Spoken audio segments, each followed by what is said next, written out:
Summon Sign is brought to you by you. If you want to learn how to support our show, go to patreon.com/laststandmedia.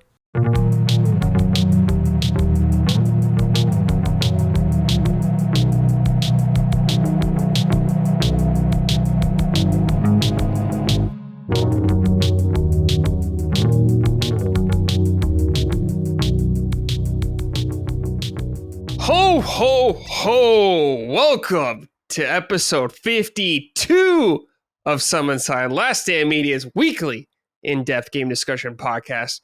I am your host, as always, Brad Ellis, on this lovely holiday Christmas edition of Summon Sign. Also the 1 year for it, I would say, or because it's 52, made it a whole year.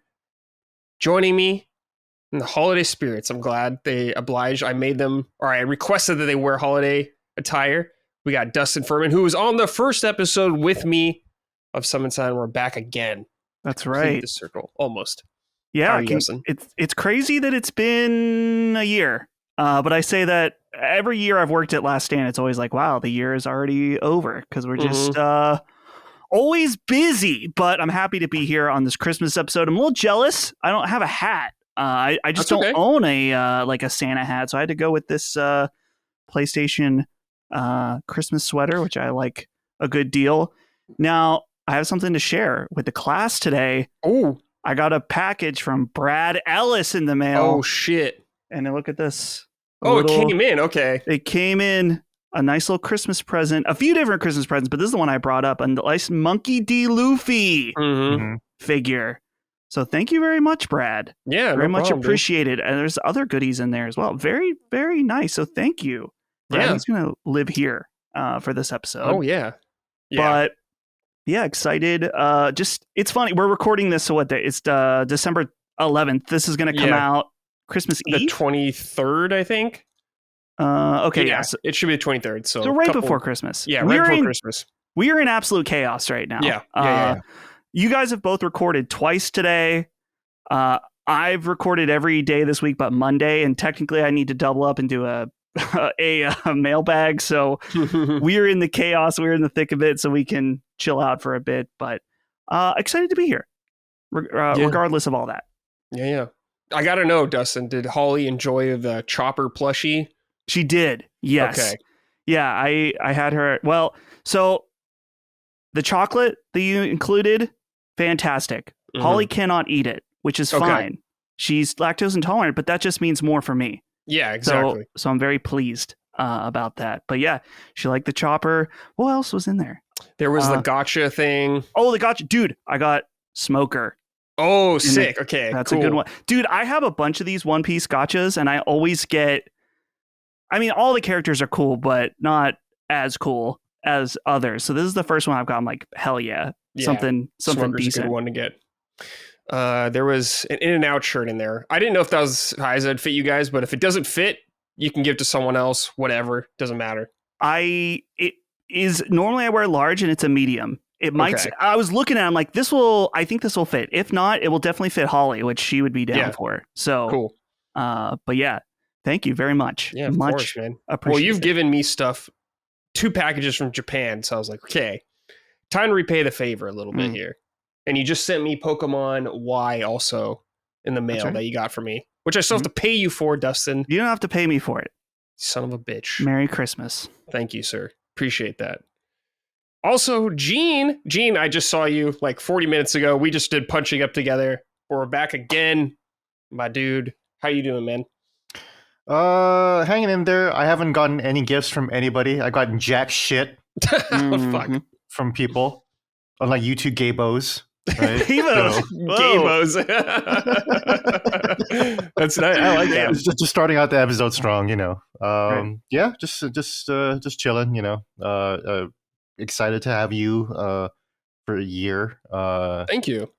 It's been has it been 2 years for me now, Dustin, for LSM? Like a year and a half, right? Yeah, when Punching Up started, which it's so hard to tell because it's every other week, so I can't like do the easy math. Yeah, and also I was showing up a lot for LSM shows like before too. Before Colin and I were kind of talking about making me more permanent. So yeah, it's been about a year and a half or whatever. So yeah, Brad, you're hanging with the two newbies of the network. That's right. Yeah, That's right. That's right. Yeah. but Wait, nice now, Christmas Brett. sweater though, with a very classy. Yeah, that's very like beautiful. you were like, I'm jealous of the Santa hats. Like, we're jealous of that sweater. Yeah, this is like $10. Yeah, I got nice... this for $10 off Amazon. I didn't previously own this. I just ordered this overnight because fucking Brad told us to wear something Christmassy. So I was like, okay, right. Well, I do like Santa hats. I've worn them before to parties or whatever. Yeah. But yeah, that's a classy Christmas sweater. Yeah, that's very classy. I was trying to decide. I have multiple Christmas sweaters that were worthy. The other one that I was thinking about going with was I have an Aldi Christmas sweater that is knitted like this. For Aldi, the grocery store. Almost wore that one. Decided not to. So maybe next time. Maybe I'll save that for Sacred. But yeah. Now, Brad. Go ahead, Gene. Right. Oh, good. I wanted to ask Brad. I see a gift from the commander himself behind you. You got to show that off. I just got it like in between our break with this episode. Oh, nice. Yeah. Dope. The shield. The shield is here. I gotta find a spot to put it, man. It's massive, but it's awesome. Yeah, you gotta. I have mine mounted on the wall back here. Yeah, which you can see, I'm gonna have to like bump someone out over there. I'm gonna have to move the slime or VV for it. But I'm very happy about that. Thank you, Colin. Also, good thing I got in the mail from a listener, Dustin. Oh, this is a gift episode. They sent me this. Fantasian, yeah. Oh, yeah, free. Very nice. They got it. They ordered it. And they got an extra one for some reason. They said, "Do you want it?" And I said, "Yeah, I do want that." So give me that. Fantasian as well. Thank you, listener, who sent that in. Give me that. That's what you said. Give me that. Give me that. Give me that. So yeah, we're good to go. Spirits. Only Christmas sweaters I've ever had were when I worked at the Huffington Post for a little bit. And Ariana Huffington herself had this stupid tradition of sending every employee a fucking Christmas sweater. Was it like a Washington Post, or I'm sorry, a Huffington Post themed? Post. No, it's just like a fucking JCPenney, like red or green, like Christmas sweater or whatever. And okay, kind of boring. Yeah, it's really boring, very impersonal, personalized, and a waste of money. But that's why I make fun of the Huffington Post all the time because I used to work with them. And yeah, you knew the culture. It's a ridiculous culture. I kind of think some Christmas sweaters are getting out of hand. Like a few years ago. Sure. There was like, oh, it's the ugly Christmas sweater party. Wear something crazy. Yep, and so they started manufacturing them, and they're obscene. They're like, oh, look, it's a guy fucking Rudolph, and it's like, oh, it's funny. Like seriously, some of these are out of pocket, just completely. Yeah. Maybe not that absurd, but I've seen these. I'm like, it kind of loses its charm when you're manufacturing the ugliness of it. Now this is classy. Okay, that's beautiful. That's actually a beautiful. Like I want that sweater. That's a nice sweater. Well, shout out to the a listener sent this to me a few years ago. I'm trying to remember who it was specifically, but it was a very nice present. This is one of the first presents I've ever gotten from a listener, so it has a sentimental value in that way. That was like, oh, I meant something to someone I've never met that they sent me this. Now, Dustin, maybe I gotta ask you. Maybe you might know the answer. Sure. Is the phrase "sacred symbols" like something that PlayStation people and PlayStation fans used to say? Because I've only recently caught up on that, where it's like people are like, "Oh yeah, look at the 30th anniversary controller, and all the sacred symbols are in colorful." And I was like, "Oh, are they referring to sacred symbols to podcasts because we're so iconic, or is it just like the buttons have always been kind of?" And Colin was like, "Oh yeah, we should just call our podcast sacred symbols because that's a cool name." It's probably a better question for Colin, because I know that he said that he's always been surprised that Sony didn't trademark that because we did, because we own it. So I personally have never heard people say that outside of referring to the show, but I'm guessing Colin has. If it was so, yeah. So, but Sony, sorry, suck it. We got it. Also, Miyazaki, suck it, because we got Summon Sign. That's right. That's true. Yeah, that's crazy. You blew it. Whatever. He'll just make a new system and call it something else. Same thing, different name. Yeah. Mm-hmm. All right, boys. Since it's the Christmas/holiday episode, I thought we'd talk about some Christmas gifts you received, or some games you associate with Christmas, some memories you have playing games at Christmas. Before we get into that, please check us out on patreon.com/laststandmedia if you'd like to support us. We'd greatly appreciate it. Leave us a nice rating on whatever podcast service or YouTube you're doing. Thumbs up, all that good stuff. Thank you guys. All right. So, Christmas time. What is a memorable Christmas gift you got that you can recall? Dustin, I want to start with you. What's a gift you got you can always remember? Well, I have a couple. If we're specifically talking gaming, related. Gaming. I remember the year I got PlayStation 2. Ooh. And I wish I could remember what year it was. It definitely wasn't the year that it came out, and maybe not even the year after. But growing up, my family we weren't poor. I don't want stolen valor for we had nothing, but it was getting a PS2 in my mind was not obtainable. Right. I had no delusion that I was going to get a PS2 for Christmas. And my uncle, who worked at GameStop, it probably would have been Software Etc. at the time, and he still works at GameStop now, was able to get a used one with an employee discount, and my extended family pitched in. And I remember getting it, and it came in a non-labeled box, so I had no idea what it was.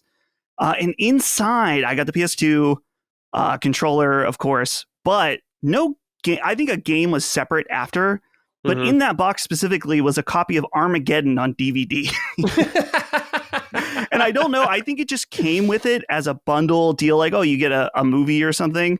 I don't know if I ever watched it, but I remember Armageddon being a part of it. And it was just the mind blowing, man, I never even had dreamed that this was possible.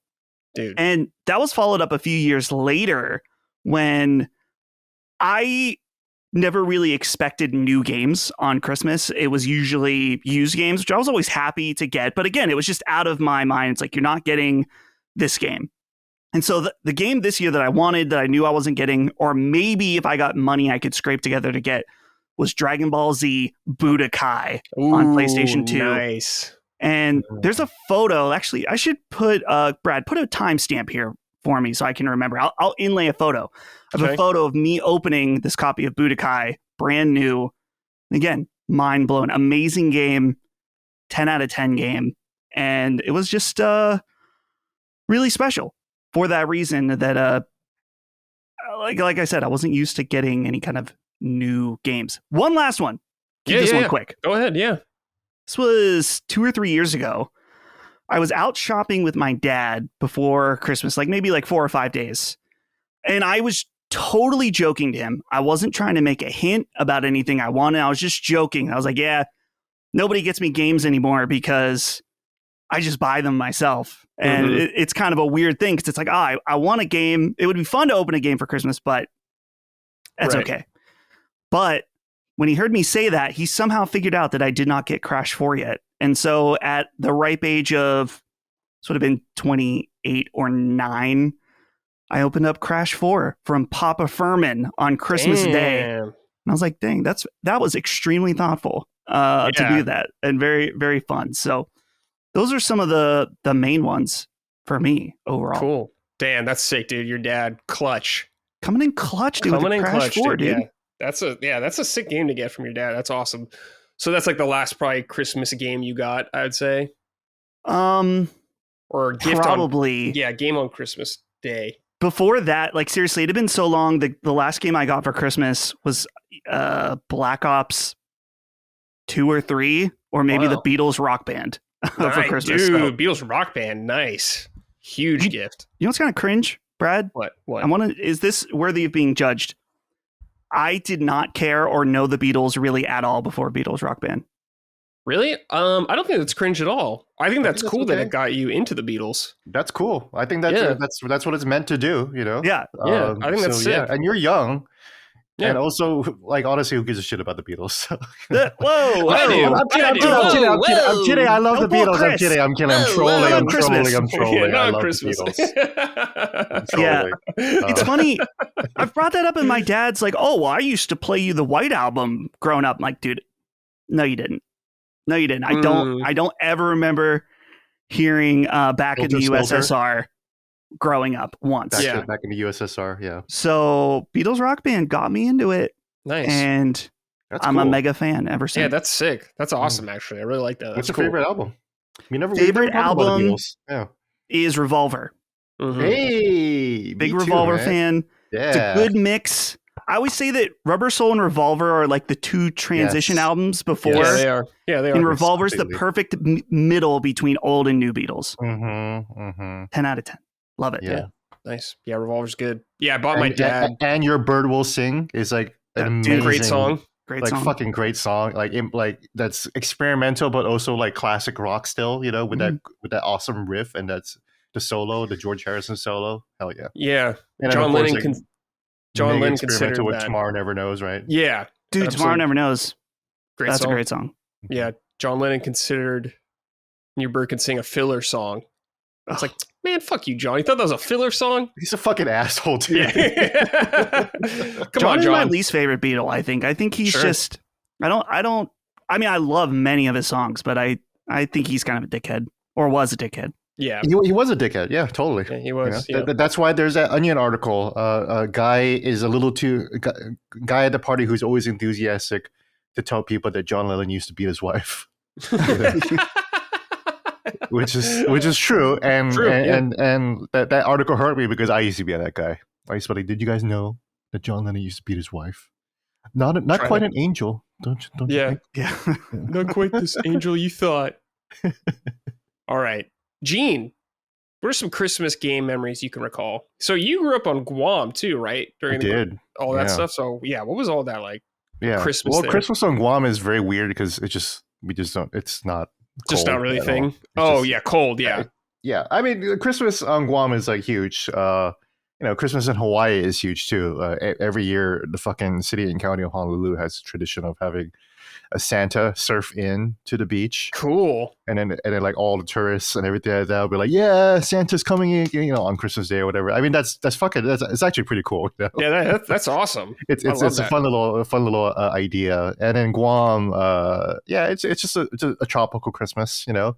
Mhm. Really, my only memory of Christmas and video games is when my dad and I really it has to be like right around the time the Super Nintendo launch. But when my dad came home with a Super Nintendo, and it was like really the only time I really remember my parents like having like a Christmas present and like making it a thing. Like, dude, we got your Super Nintendo, you know, and that's like the first like new console besides the Nintendo, you know. Like we never thought that there'd be a new Nintendo, you know, Right. like a new console. That's crazy talk. So yeah, Super Mario World. Yeah, just Super Mario World, honestly, So good. which So was good. which is mind blowing. You know, after Yeah. Super Mario Bros. 3, you know, which is already mind blowing, but then Super Mario World with the revolving wheels and levels and all the colors and Yoshi being introduced as a new character and the music, it was just an incredible life-changing moment for sure. Yeah. But that's really Hell yeah. that's really the only memory I have. My family never really celebrated Christmas that much. I remember getting a Wii with my girlfriend at the time, Nice. but that was like the Wii launched in November, so Yeah. like it was fun to play the Wii like during Christmas. And, Oh yeah. especially Twilight Princess was a launch game for the Wii, right? So that Yes. was like an awesome, Zelda and Christmas is like perfect together, like Mhm. You're right, Gene. Yeah. during the holiday weeks, you just want to cozy up to a Zelda game, and it just like the sounds and like the sense of adventure is just perfect. So Yeah. playing Twilight Princess during Christmas is just awesome. So Damn. Yeah, when I got Twilight Princess the day it came out, played 14 hours straight. That was Damn. I think the longest gaming session I ever did in my life. that's was- a long yeah. time. Yeah, it was Yeah. that. Then Kingdom Hearts 2, where I did like 12 hours, I think, when they came Yo. out. But yeah, I that's think, good times. so I actually think I matched that recently with Persona. Well, not 14 hours, but Persona 5, and we'll talk about Persona 5 later. But like, man, I was fucking grinding away just like the last Mhm. few weeks of Persona 5, and there was one night where I just played 8 straight hours of Persona 5. Yeah, like- you're feeling it. I was like, holy shit, man! I'm playing the shit out of this game. That's good. awesome. So I haven't been used to winters, right? Because I'm from the islands. But now that I've been out here in the East Coast for almost 10 years now, I really enjoy the cold weather in gaming. I feel like the activities just go perfectly together, like weed and gaming. But cold weather and gaming and weed. Yeah, sure. Greatest hand time. Hand in hand. For me, Christmas, I definitely remember when we got Super Nintendo when I was a kid. And I was really excited. Now, my Super Nintendo was a little different. We got it a little bit after it came out. But my Super Nintendo came with A Link to the Past and not Super Mario World. But me and my brother were so stoked. It was really great because I had no expectations of ever getting it. Like you, Dustin, I just didn't expect that. Rip open that box, you're like, what? And you see it comes with Zelda too. I was a huge Zelda fan back then as well. So that was just like a memory that will stay forever. That's definitely one of the best Christmas gifts I can recall game-wise. Do you still have it? The Super Nintendo? Yeah, I do, actually. You have the box? No, I don't think so. I wish. Why would you? Why would you, Why would you? My dad always liked to hang on to that kind of stuff. But I was like, oh, we don't need it, Dad. But I wish. I wish I was smart with stuff like that back then. Game-wise, like the last game I remember getting for Christmas, because like you, Dustin, you just buy your own games when you get older, I think it was Epic Mickey when it came out on Wii. I think that was the last video game I got as a gift ever for Christmas. And despite it being rough in many ways, I still had a good time and I was very thankful to get it. So shout out Mom and Dad for hooking it up. Now, boys, I want to just talk about a game you associate with Christmas or something you remember playing around Christmas time. Anything that comes to mind for you, Dustin? I need to think for a second. Okay. So, anything for you, Gene, that you can think of right now? I feel like it's just Zelda. Zelda's a great. I always play Zelda games. I always like it's when I replay Zelda games, really. More than like Final Fantasy or Persona or really any other genre. Souls doesn't really feel like a Christmas thing, No. I don't think I remember. I don't remember playing any Souls game like around the holidays. It's always a Nintendo game, honestly. Yeah, Nintendo's got that magic, man. And it would be Zelda, because Mario is a pretty intense game to play. But Mario Odyssey came out towards the end of 2017. That was awesome. To play through Christmas, especially since that game was so long, Yeah. Probably still playing it through the holidays. I think it had an October launch in 2017, but yeah. Honestly, I don't know. Yeah, that's about it, though. I recently mentioned on Twitter that Gurren Lagann feels like a Christmas anime to me for some reason. Really, that's funny. I have no idea why, but like I feel cozy rewatching that show again and be like, yeah, it's the spirit that pierces the heavens. That's comfortable, Yeah, totally, dude. Like Evangelion is not like a anime for the holidays. Not a feel good one. No, not a feel good one. I don't feel like hanging out by the fireplace and listening to Komsu Todd or whatever. So yeah. I thought of one, Brad. Okay, go ahead. I'm good.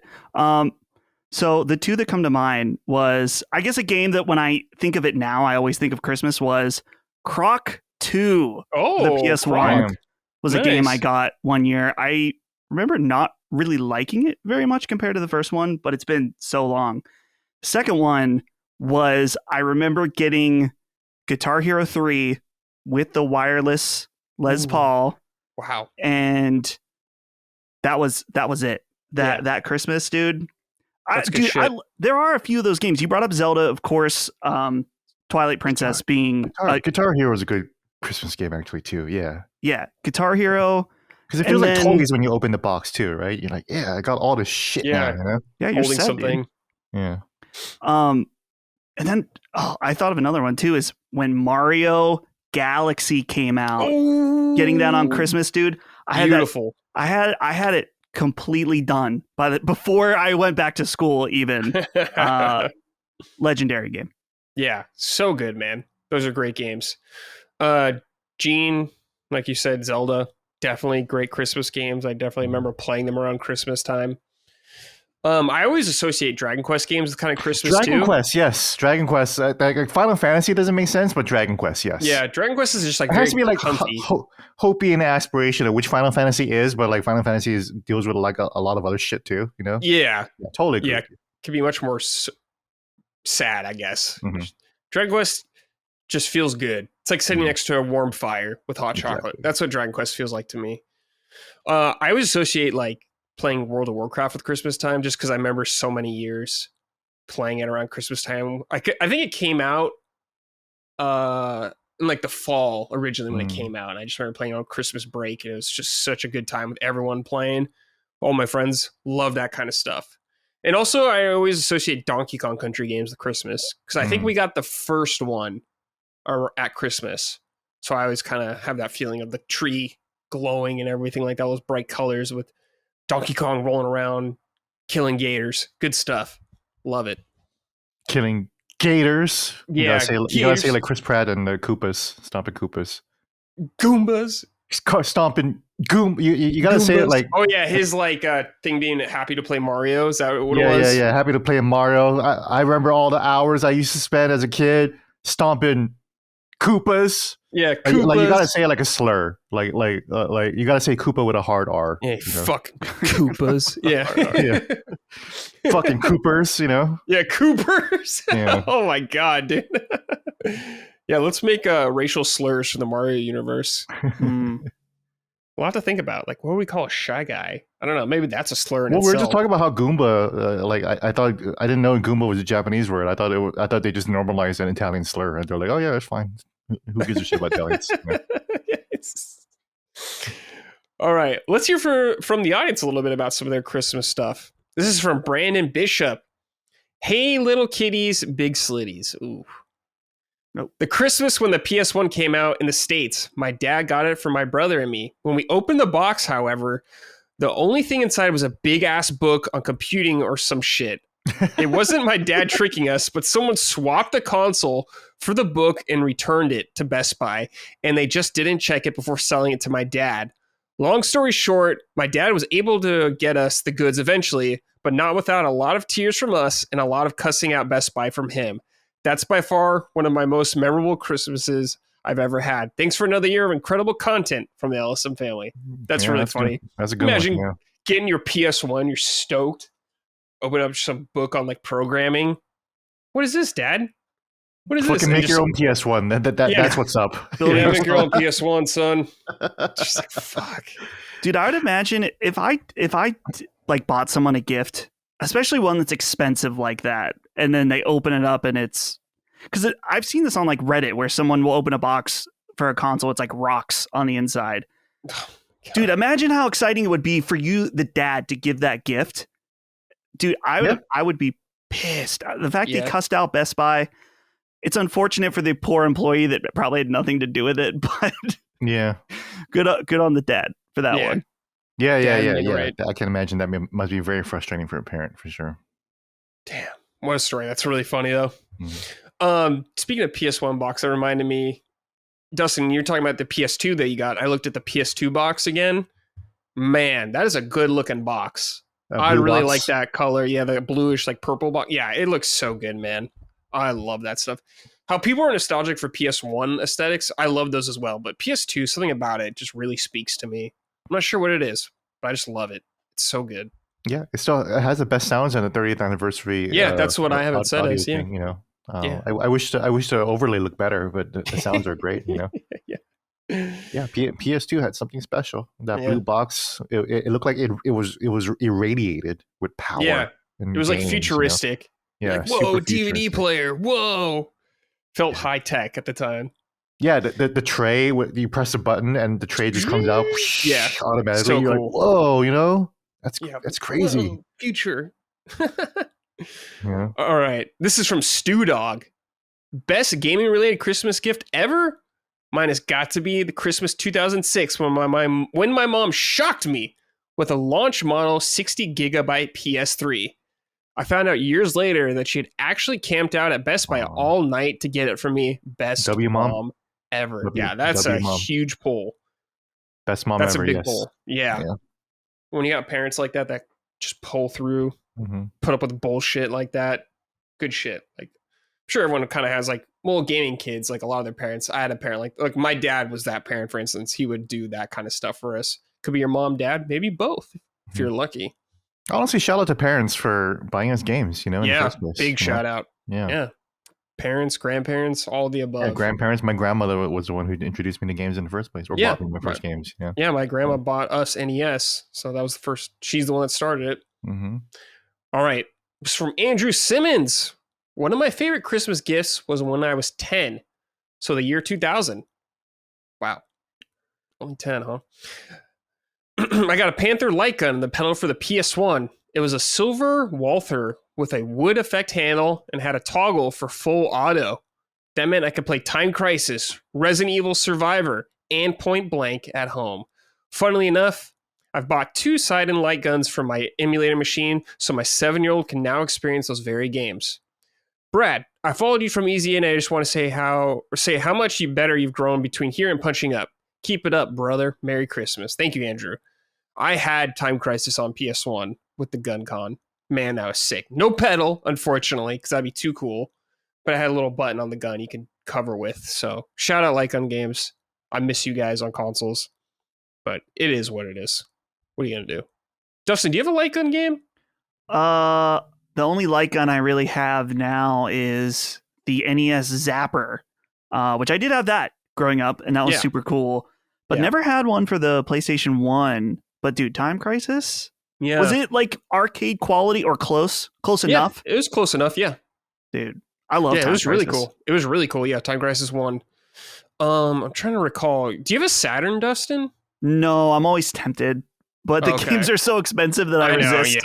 Yeah. The games are so expensive. Because they have Saturn is Virtua Cop on there with the guns. Oh, man. I want a Saturn. Mm-hmm. Me too. It really is expensive? Fuck. That sucks. The games are. Console's probably pretty reasonable, but some of the games, yeah. Dreamcast had really sweet light guns as well. Like House of the Dead 2 on there was really fun. Could you pirate Saturn games easily like you could on the Dreamcast? I don't know. Yeah, that's a good question. I'm not sure. I think, can you make burned Saturn games? There's a YouTube video here saying how to do it. So yeah, maybe. Okay. Could be the move. Guess we're all going to pirate Saturn games. Let's go. Yeah, I want to Saturn. There's so many cool RPGs on there I want to play. Yeah, I feel like it's the only way I can play Virtua Fighter games. So, unless they're in a Yakuza game, maybe. Exactly. Yeah, but like a Virtua Fighter 1, I'd love to play that shit again. Yeah. Okay, this is from Sourdough Norsk. All right, bear with me. It was 1996. All I wanted was an SNES. All my friends had already gotten one. I saw a Super Nintendo in the back of my parents' car. I knew I was getting one. Christmas Day, no SNES. Now I'm ashamed of this, but I went into my bedroom and cried. Not bawled my eyes out, but there were tears of disappointment. And it was a good Christmas. I just didn't get my heart's biggest desire. I remember wiping my tears because even then I knew I was acting like a spoiled brat. Went out to enjoy Christmas with the family, and my dad says, "Wait, Caleb, go check in the back of my car. There's something out there for you." At that moment, I knew what it was. I could not have been more excited, and I had one of my favorite Christmases ever. Donkey Kong Country 3 was the game I got with it, and I played it for a week straight, I think.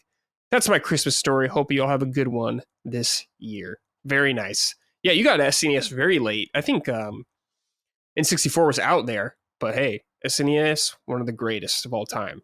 I feel like this is a relatable story. I can't think of an example, but I remember times when I was a kid where you're so disappointed that you feel like you got to cry, or you do cry, but you have to do it privately because you're like, no, this is stupid. Or like he said, he knew he was acting like a spoiled brat, but he couldn't, he saw it. He had reasonable expectations from what he saw. Yeah. And so I'm glad it worked out though. Imagine if it wasn't. Imagine if it was like sweatpants in the car, crushed. Gets a Genesis, and he's like, "No, dude, that would be." Don't wish that upon any kid. Shout out Genesis. I had you as well. All right, and final write-in right here is from the Uncharted Wolf. Happy holiday, summoners. As a Muslim, my Christmas is usually spent at a local Chinese place while Mariah Carey is blasting on the speakers. But I've always been in love with the festives around the holiday. I still remember a snowy night when the house was all quiet, and I spent the entire time playing Sly 2 Band of Thieves until finishing it at 3 a.m. What games remind you of those cozy nighttime feelings? Man, I can just picture that in my mind. We've all kind of been in a moment like that. It's very quiet out. You're just playing the game. You're super into it. Everyone else is asleep. It's a very magical time, especially around Christmas. That sounds delightful. Yeah. Any late night games you guys can recall playing around Christmas Eve or the night before, maybe Christmas night, where everyone's asleep, jamming away? Same games, Zelda. Same game, Zelda, baby. It's kind of the same question, but Yeah. I in DC, I spent a lot of time. I pretty much spend every Christmas at a Chinese restaurant. It's what's called a Jewish Christmas. If you guys have heard of that, but started in New York, where Jewish communities would just go to Chinese restaurants on Christmas Day because nobody celebrated Christmas. No one else is open. Yeah. It's like so. a Christmas Story. They go to the Chinese restaurant. Oh, they do? Yeah. Yeah. Have you not seen Christmas Story? I probably did have. I just fucking forgot. So. Oh, okay. Is there a thing where they get duck? Yes. Yeah. Okay. Yeah. That's like a boomer movie, Brad. Yeah, it is. Actually, no, it's not really. I feel like that's a Gen X movie. Like my parents. Probably. My dad loves Christmas Story. Well, they used to show it. Like it used to be on repeat for like 24 hours. Yeah, so that's why I had to have seen it because I'm like Gen X adjacent, but I just don't remember for sure. So yeah. I mean, it's not my favorite Christmas movie, but yeah. It's fine. I enjoy it. It was fine. It's like how I felt about Indiana Jones, which we can get into later. It's fine. It's on TV, you know. Yeah, sure. All right. Let's talk about some games we've been playing actually now. Dustin, Path of Exile 2. Yeah, I want to hear about this. Early access is here now. It's $30 on Steam for the cheaper version of it. Of course, you can spend more on it. But you've played some of it.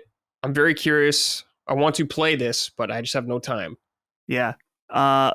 So yeah, Path of Exile 2 right now, it's $30, as you said, for the cheapest entry into the early access. But I believe some point next year is when it'll be out of early access, and then it's going to be totally free to play. Yep.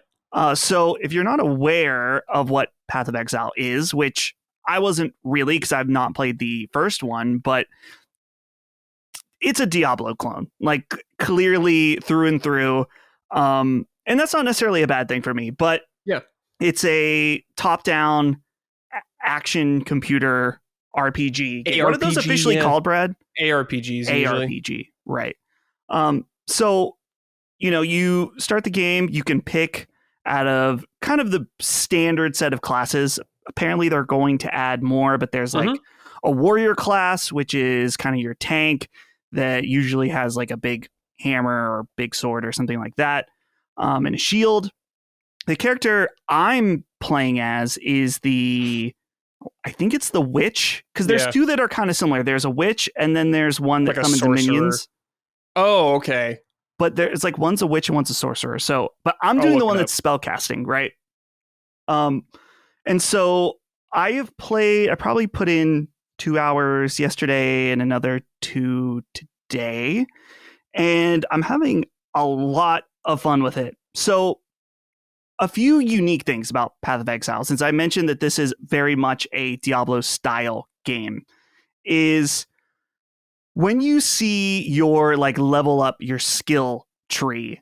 In fact, I recommend looking up a picture of what it looks like in this game, because it reminds me, maybe it's like, is it Final Fantasy X that has the giant one? The sphere grid? Yeah. So you technically in Path of Exile 2, to my understanding, can go anywhere. Once you have to start at a certain point based on your class, but after that you can web out whatever direction you want for like an insane amount of customization for your character. So I'm still very close to the beginning, but the other interesting thing about the game, and I'm trying to remember in comparison to Diablo, is the way that your skills are handled is very different. So you get these gems that you pick up, which then you can choose to unlock different skills. And then there's also these other gems where you can unlock different like attributes that you can then slot into your different skills. So I have it set up where my left click is like a fireball that you shoot out, and my right click is like a lightning bolt that strikes out of the sky. But when I hit my center mouse button, I do this like wave electricity attack. And so I have a gem slotted into the electricity attack that makes it so it bounces one more time. And so I only have a few of these gems right now, but you can really get into like the nitty gritty of each of your abilities and how you want to customize them. So the other really cool thing about this game, and it's hard for me to compare it directly to Diablo 4 because it's been a while. I didn't even finish Diablo 4. I love Diablo 3. I never played Diablo 2. Loved 3, played a little bit of 4. Is that the combat in this game, and I know some people are going to roll their eyes. This is the easiest game critic thing to say. I know what you're going to say. It's a little Souls-like. Yeah. It's got some Souls-like feeling to it. So what do I mean by that? Because a lot of people say that and then disappear, but it can mean many different things. So in this case, the reason it's Souls-like is that there is a dodge that has iframes. So while you dodge, you are invincible. And the other thing is that when you're fighting bosses, it reminds me a lot of fighting a Souls boss in that you're looking for the different cues on what attacks they're going to do, and really learning the flow of the boss. And the thing that I'm surprisingly really liking about this game now, which I was unsure about at first, is that this game is hard. Right at the beginning, it's pretty difficult, which was surprising to me just because I remember in Diablo it being like, oh, this is going to be a breeze for a while. And then eventually, as I start to level up, they'll start to turn the heat on. But this one, I felt like, man, this is actually pretty difficult right from the beginning. And initially, it kind of annoyed me because I was in that Diablo mindset that I thought like, oh, I'm not progressing. I'm getting stuck at this boss for a little bit, and it seems abnormal. But I think once it kind of clicked in my mind to almost treat it more like a Souls experience, I was getting way more into it. Like, okay, well, this boss is going to do this. Then they bring in this side character and this attack happens. Then I got to dodge and do this. So I've been having a fantastic time with it. I'm really surprised that when this game eventually is out of early access, it's going to be free to play because it doesn't feel like one. I haven't looked too much into the monetization of it. I see the tab, but I just haven't even really clicked on it because I don't care. To my understanding, though, from what I've seen in other YouTube videos, the monetization is very optional. I think there is one element of it that's like storage, maybe, or something. Stash tabs. Yeah, I remember that from the first game. So stash tabs, that is one thing that you might have to pay for. But honestly, dude, if you play this game, especially when it's free to play and you're having a great time, I would say it's a very small price to pay for the quality of the experience overall. Yeah.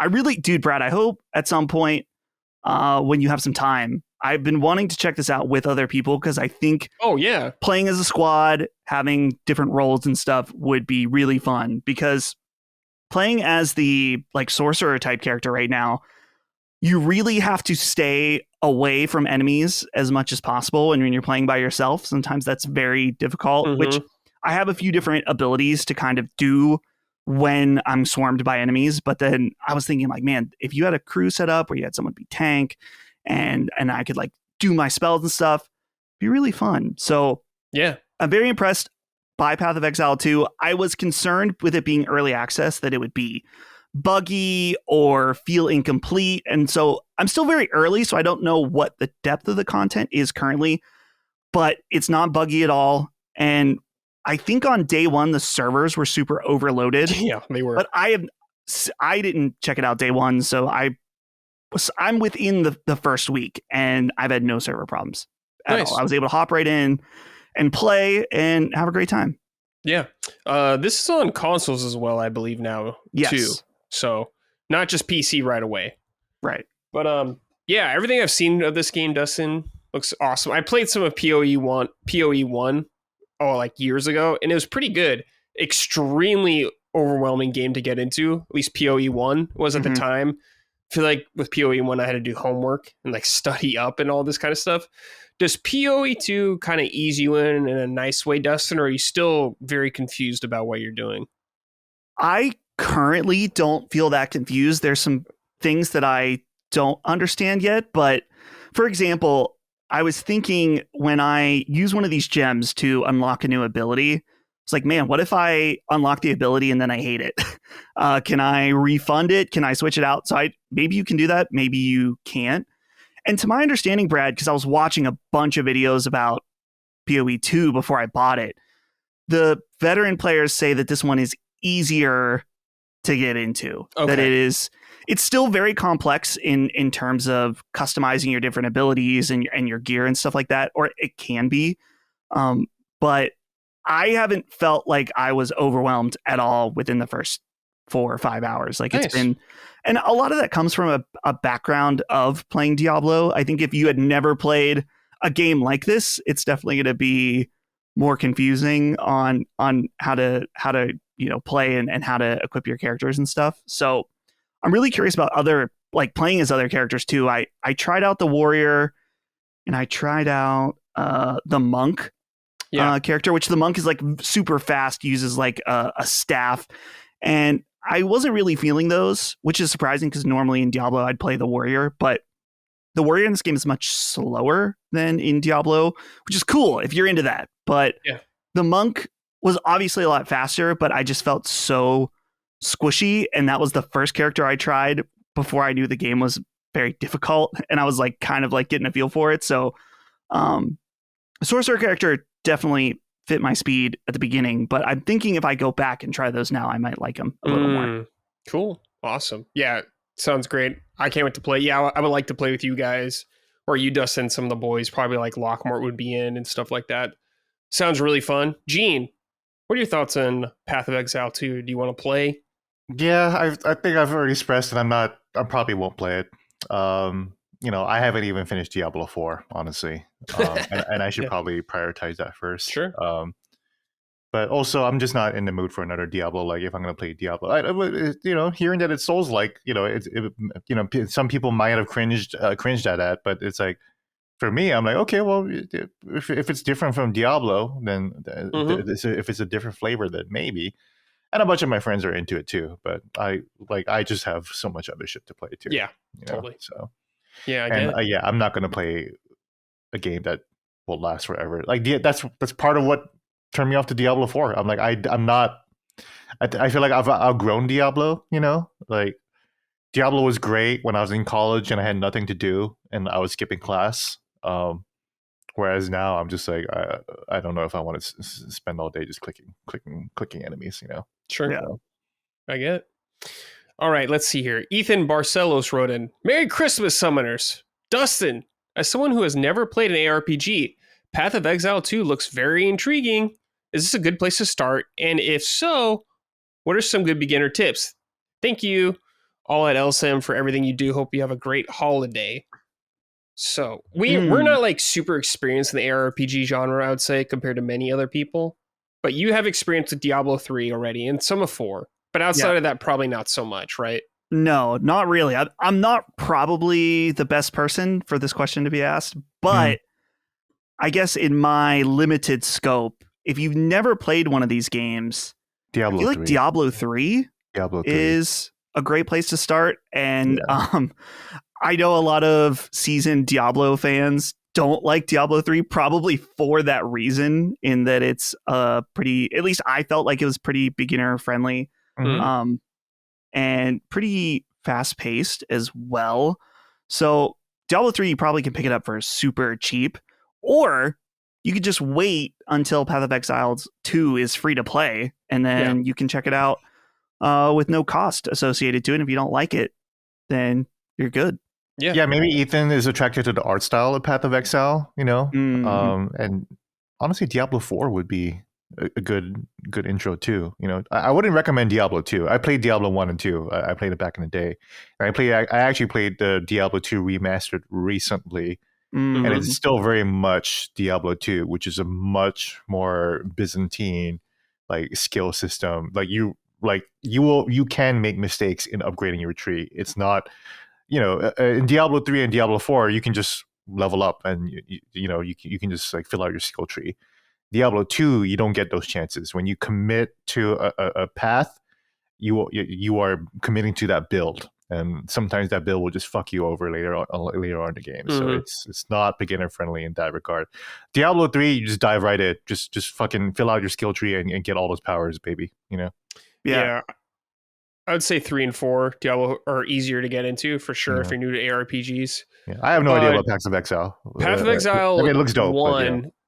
At least one is much more complicated. It's made for like hardcore, like ARPG, like Diablo 2 fans and stuff like that. Like the guys that made that game are huge fans of Diablo 2. But it's also great. But I think if you're just coming into the genre, I don't know about Path of Exile 1. I mean, it's free and you could try Path of Exile 1 if you want to see. It's going to be different than 2, though. Just keep that in mind. They're a little different. But yeah, Diablo games are pretty good. 3 and 4. Check them out. The only beginner tip that I would say if you do decide to check out one of these games, and I mentioned this briefly earlier, but before you commit, try out a few of the different characters. Just maybe even make one of each character play for 10 or 15 minutes. Obviously, that's like a very baseline, but you'll get a general feel of the gameplay style because they all play very different. Where like a warrior class, you're going to be up in enemies' faces, taking a lot of damage, but also getting a lot of health back. Where sorceress, you're going to be far away. Or there's like the character I mentioned earlier where you're spawning minions and the minions are doing the fighting for you, which is also pretty cool. Yeah, definitely. That's what I'm going to be doing. Diablo Minion build. Yeah. Yep. Yeah. All right, this is from Steve. Hey, Dustin. I was not a fan of Diablo 4 as the combat seemed rather mindless to me. In higher difficulties, I felt getting through combat was more about your build than actual skill.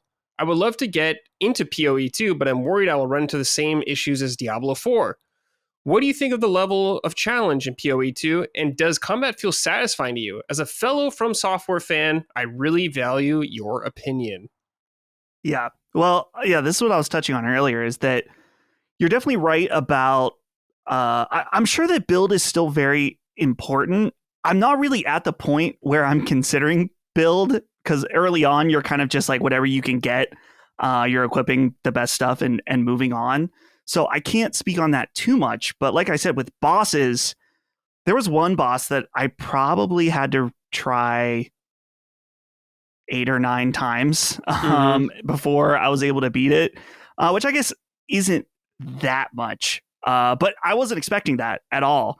And by the last time, it was like, okay, not only do I need to be fully aware of what sequences I need to do, like I have a ability that casts a circle for different electricity and lightning abilities. And when I'm in that, all my electricity skills are higher. So it's like when I know that when the boss is doing this, to go over here, put that spell down, and then use my lightning bolts on him or something like that. But a lot of it comes down to positioning and dodging and knowing different enemy attacks. So while I wouldn't say overall this game is a Souls-like, as broad as that term is, hopefully it makes sense when I'm saying like, oh, there's combat stuff that reminds me of playing a Souls-like, that if you're a From Software fan and you like these types of games, there's a nice little marriage for you that you might enjoy. Yeah, I've heard a lot of people bring up like Souls-like with this game in terms of difficulty and how it handles that kind of. But it's been usually like said in a positive way, not where like, oh no, they're Souls-like or something like that. But yeah, PoE 2, can't wait to play it one day. But yeah, if you get early access, just beware the game is not finished yet. There's still acts missing, so just be aware of that kind of stuff you're hopping in. All right, Gene. Tetris Forever. Talk to me about this. Nice. You guys know about this?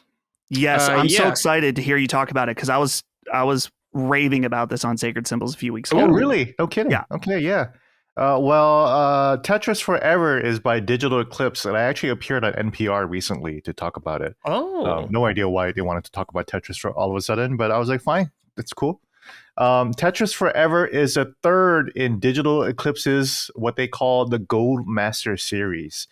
They're kind of starting like a Criterion collection / like museum like experience for like old classic games. The first one they did was on Karateka, which is actually, and I've mentioned this many times before, is the first video game I ever played, and is made by the creator of Prince of Persia. Prince of Persia is his second game. Karateka is the first, and Karateka went on to inspire everything from, obviously Prince of Persia, The Last of Us, Eco, to Uncharted, to Mortal Kombat, because it's a martial arts game, and it was a one-on-one fighting game. Tetris Forever is the latest in this regard. It has 90 minutes of interviews, mostly with Alexei Pajitnov, the creator of Tetris.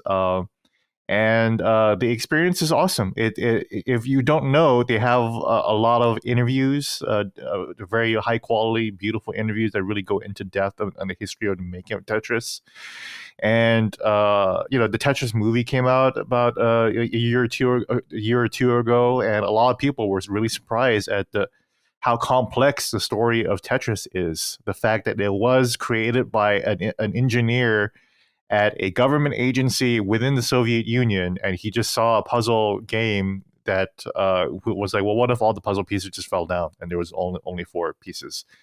And he made Tetris, and it basically kind of started off as shareware around the office, and then more people started to play it around the office, and then it got distributed by this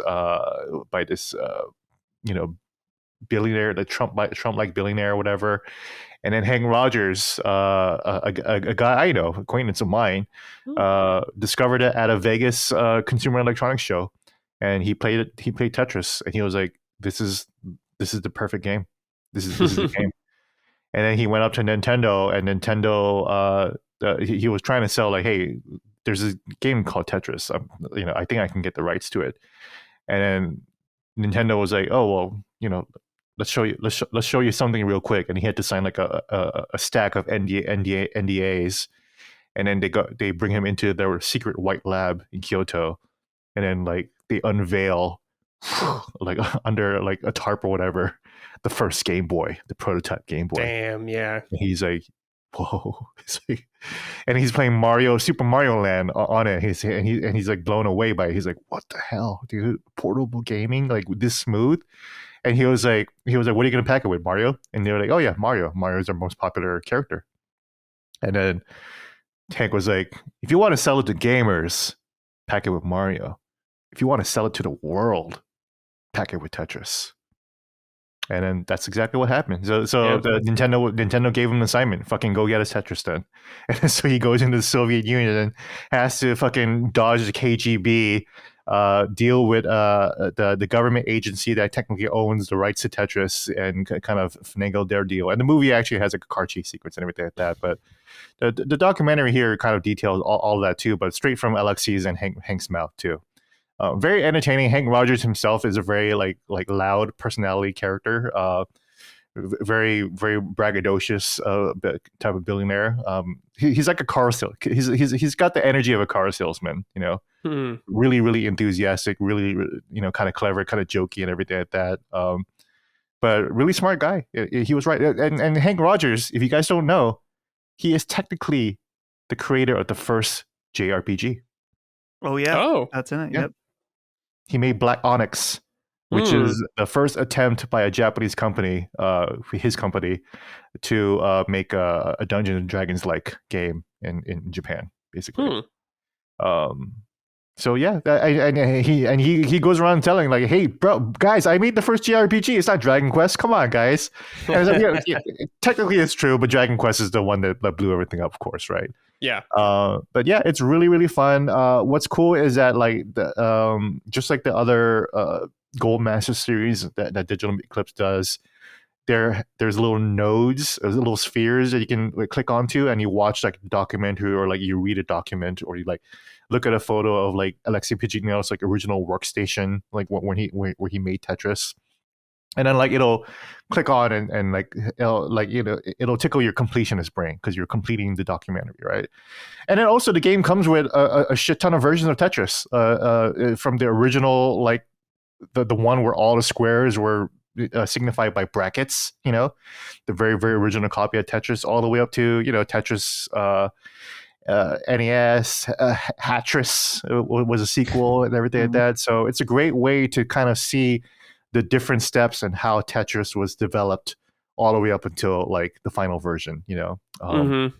So really, really cool series. Shout out to Digital Kleps. Keep it up to them for creating these really, really interesting series. So, Dustin, I'm really curious as to what your experience was like. I didn't listen to Sacred last week, or I didn't listen to what you guys were playing. So, Yeah. Well, I don't want to hear Colin talk about Metaphor. So that's what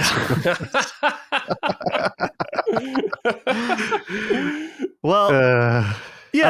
I'm trying to stay friends with Colin. So yeah, that's good. That's good. Yeah. So what I think was so cool about that, which I had heard about that Atari collection they had done, but I didn't really know much about it. But what I think is so cool about Tetris Forever is that it's at this weird intersection of being a video game, right? There are Tetris games in it and other games you play in it, but it's also very clearly like a documentary, but also a really good, like one of those like museum things you see in a game, like in one of the Capcom Mega Man re-releases or something, where it's like, check out the concept art, check out different ads they had for stuff like that. So it sits in this really unique place of being this kind of like interactive museum documentary that is just thoroughly well done. And I love the fact that they have lots of interviews, but to have Alexi and Hank on there and hearing it directly from them. And I love too that it's not necessarily just about the story, but there's also this really cute angle of their unlikely friendship that bloomed through Tetris, which I think is super cool. Yeah. And one thing, Gene, that's worth pointing out about Hank going and getting the rights to Tetris is that he was there on a tourist visa. Yep. So you have this dude in the USSR trying to like doing illegal business he was an illegal immigrant, basically. He was just trying to stay there. Yeah, basically. Yeah.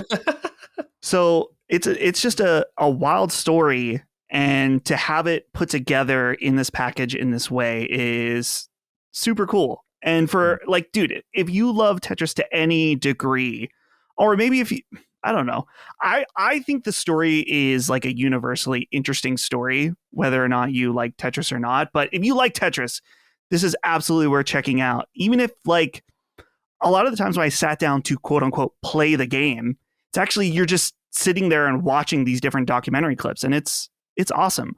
So I'm very curious about more of these. You said it's Gold Master series? Gold Master series, yeah. Yeah, I would love to see more of these. And I would love for them to... The only thing about the Tetris one that I wish was better is that there's certain things that aren't in it. For example, they talk so much about Game Boy Tetris, they could not get the actual rights to it. Nope. So they have a clone version of it that's very close. I'm like, man. I understand it's Nintendo, so... They're fucking assholes. It makes sense. But I would love to see one of these with like no restrictions. But I'm sure with what they had access to, it's amazing. Mm-hmm. That's why the Karateka one is one with no restrictions, because Jordan Mechner is an obsessive like chronicler of his own life. He keeps every single document. Like we keep hearing about developers like losing source codes, or like, oh my god, I lost the fucking source code. And like Jordan Mechner is like, no, I have the original source code for Apple too and everything. I have the original drawings of Prince of Persia and everything like that. So the great thing about the Karateka one is that like you can actually you'll have sliders for his drawings, and then like the initial pixel one, and then the final like actual pixel like animation. And then you can overlay each drawing and pixel animation on top of each other, so you can see how the initial sketches pretty much look exactly like the fucking final product game. So really, really fascinating. He kept all of his journals and notes. Karateka even has a letter from Doom creator John Romero before he created Doom, when he was still a student, and he wrote a letter to Mechner saying, how the fuck did you do scrolling like that on the Mac? You know, so like this was like it was inspiring John Romero, and like that idea directly led to the creation of Doom and Wolfenstein, and the way like the walls, the 3D walls would create this illusion of death and animation and moving around, right?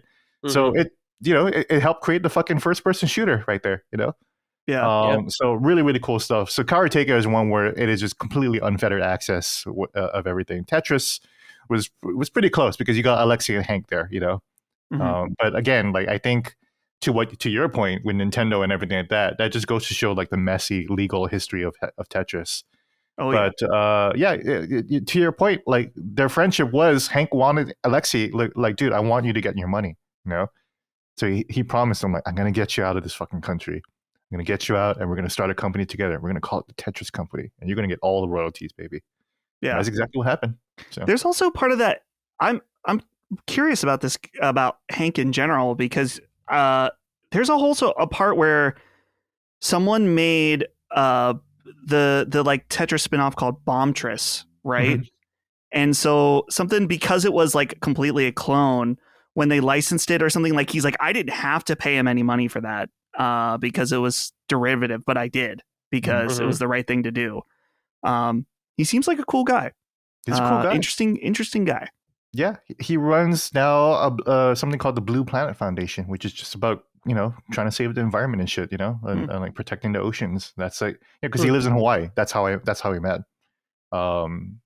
So yeah, that's just his main focus. He wants to make the planet a safer and cleaner place.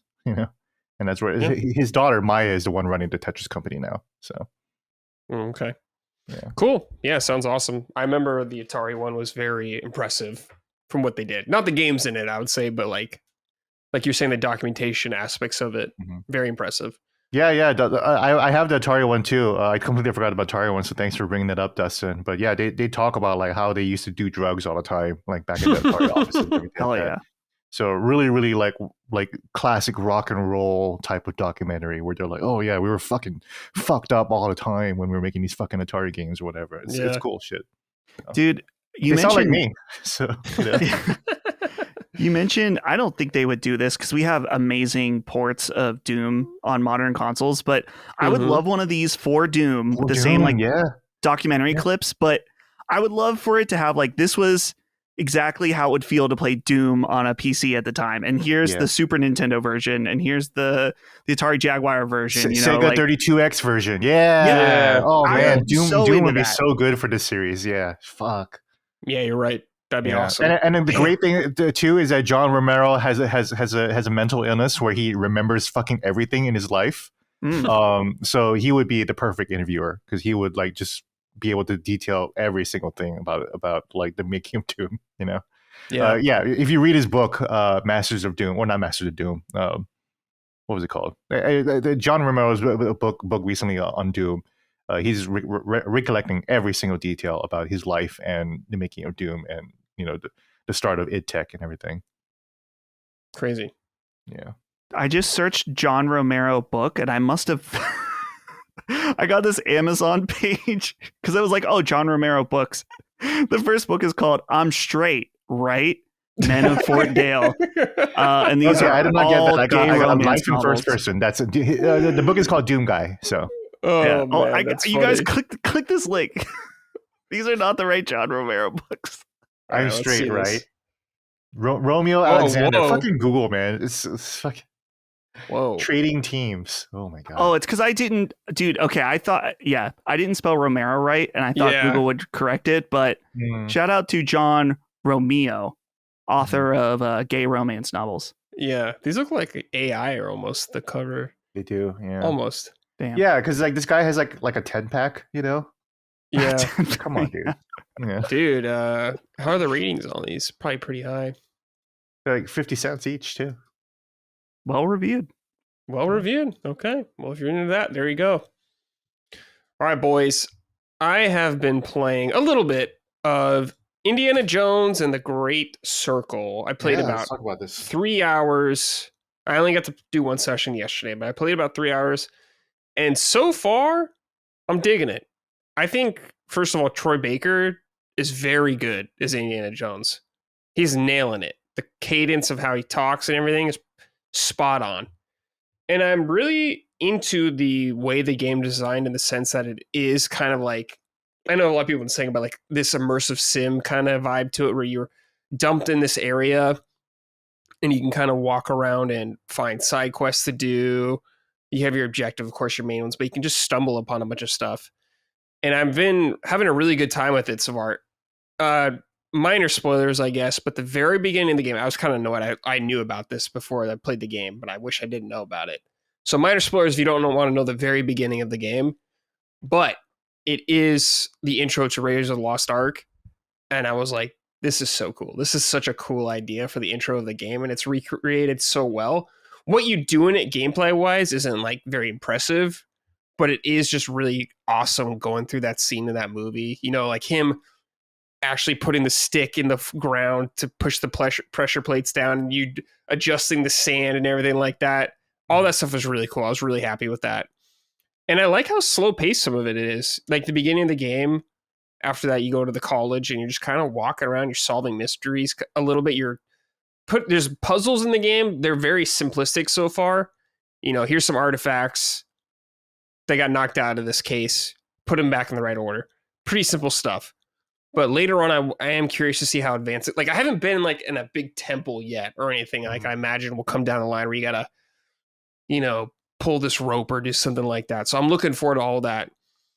But the combat is really funny. I love the sound effects in the game. First of all the punches when you punch a dude sounds so good, exactly like the movie. The whoosh, like totally unrealistic but perfect. The whip also, by the way, whoosh, perfect. I love that you can just bust the whip out anytime.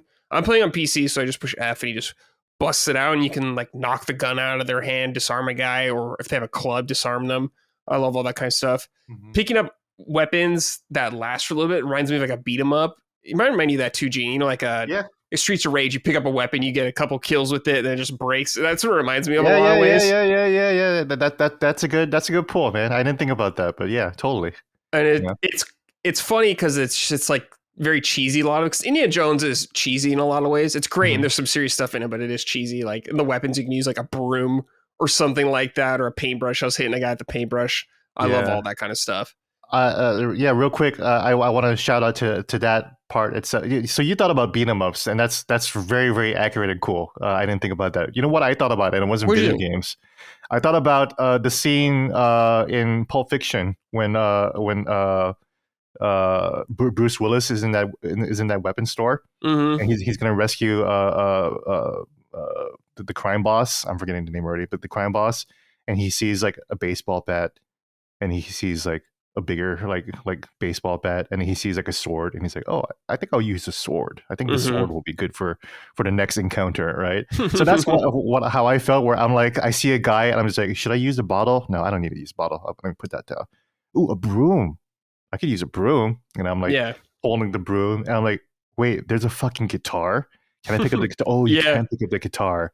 It's like a mandolin. Grab the guitar, like clang, and it's like, okay, that was a fucking fun and immersive time, like right there in like the first like 10 seconds. Really cool stuff. Yeah, really cool. So yeah, there's the weapons you get. You have a gun in one of the early points. I actually didn't shoot anyone with the gun, so I have no idea if that feels good or not. But you can flip the gun around and pistol whip someone, which is pretty cool. So the weapons will break. You can find like kits to repair broken items, I guess, like a weapon or something like that. But I haven't felt the need to it. I'm playing on hard right now, and I think there's one more difficulty. But like fist fighting guys, pretty easy one-on-one. You can smoke anyone because you can parry, and it's pretty easy.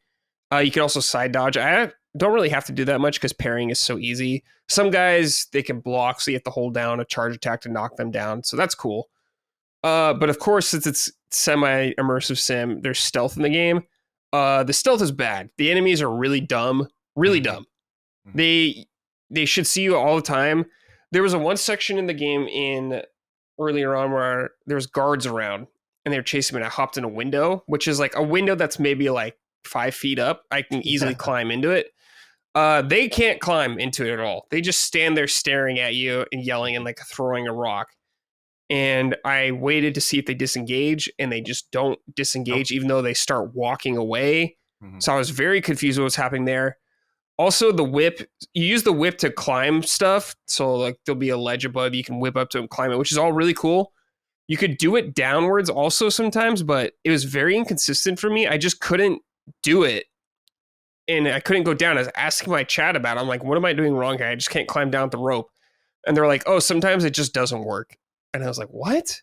Doesn't make any sense to me. I feel like I have to be missing something with this because I don't understand why it's not working. And sometimes it is. So I have to look more into that, but it's very strange. It's weird because the game asks you, like, if you want to climb down, you have to look behind you and then walk backwards. You have to and turn fall around off and like, yeah. And I'm like, wow, I've never had a game like fucking ask me to do something stupid like that before. It feels very unelegant. Yeah, I'm a little surprised at that was their solution to fucking climbing down, you know? Yeah. A little weird. Yeah. How do you guys feel about it being in first person? You know, obviously a lot of people were surprised when we found out the game was going to be first person because it's Indiana Jones. You see Indy in the game quite a bit, though. In the cutscenes, of course, you see him. It's not like Half-Life where it's just all in-game stuff. So you see a lot of cinematics of him talking. When you swing the rope or you climb something, it goes third person. But how do you feel about first person walking around as Indy? I have to be nice about this. Yeah, go ahead, Dustin. I don't understand the complaints. Personally, I feel like, especially now that I've played the game, I'm like, oh yeah, of course this is a first person game, based on the gameplay. I guess, I don't know. I just, like you said, you see him in the cutscenes, you see him climbing, and it's like, I don't need to see Indiana Jones on my screen constantly to know I'm playing an Indiana Jones game. Right. You know, like I'm perfectly happy with, like, oh, I have a whip. The way the combat works, the different things I'm doing, the puzzles. I'm like, oh yeah, I very much, this is like super Indiana Jones. I don't need to see him in order to, and I mean, dude, I predict within, maybe even by the time this podcast comes out, there's going to be some headline that's like, modders are working to make Indiana Jones third person. People will be like, good, modders come in and can fix it, you know.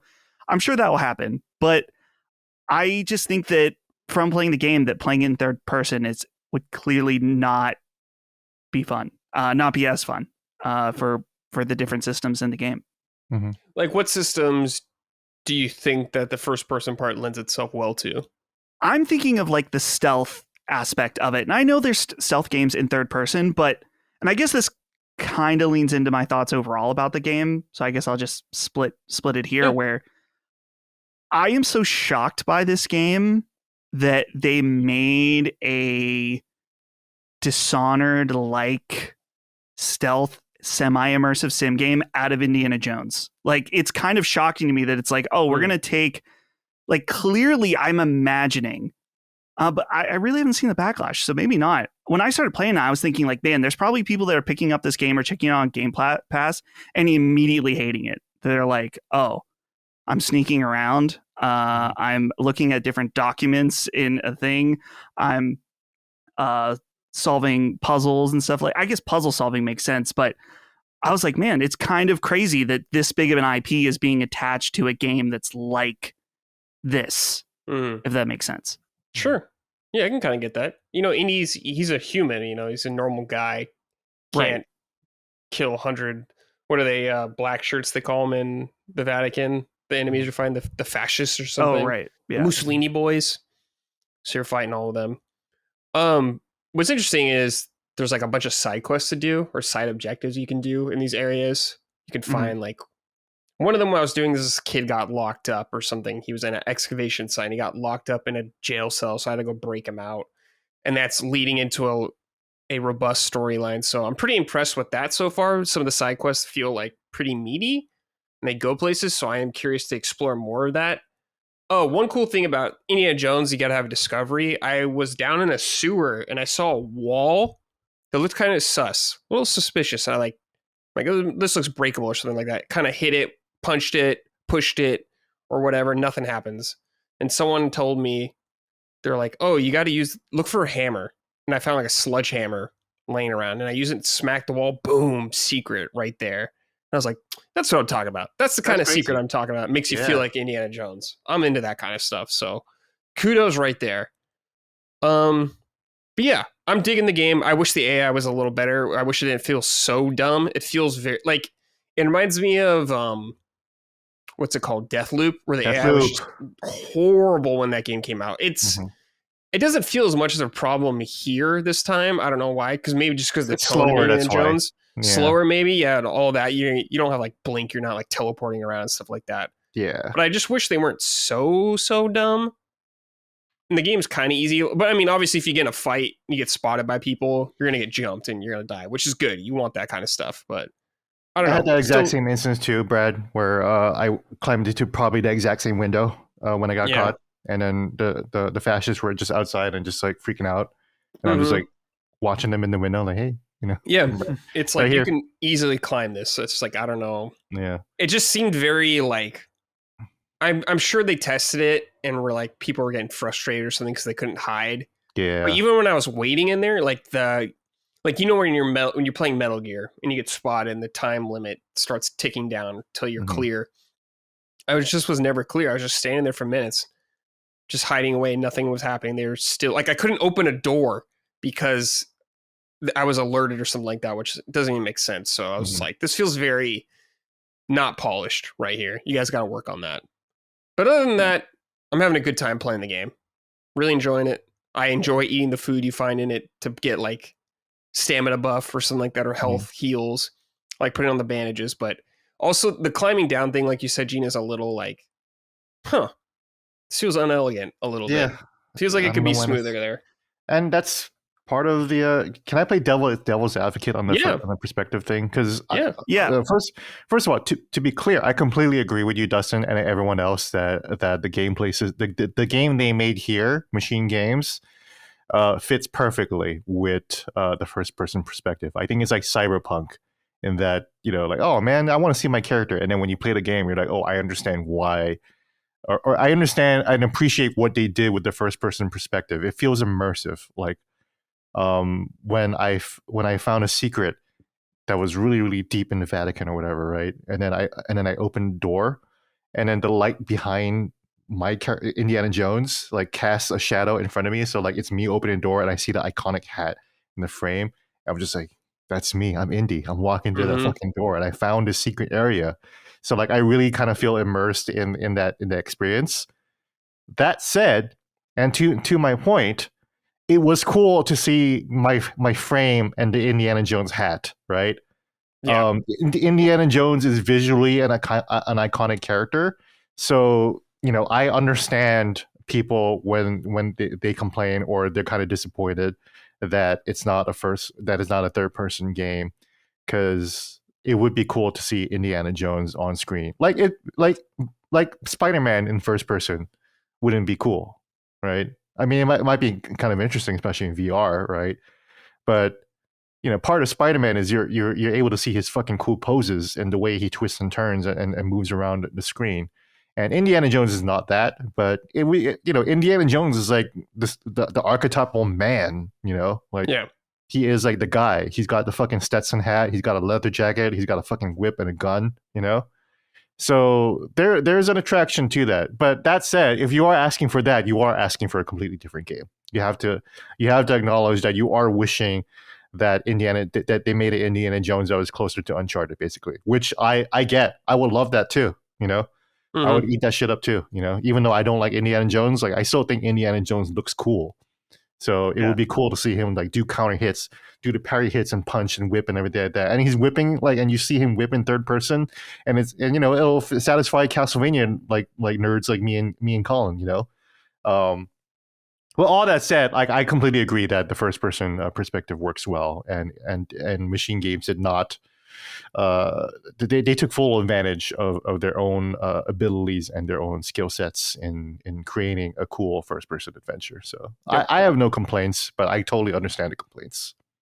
Yeah. Cool. A little writing right here. Not so much with the game. I just thought this was interesting.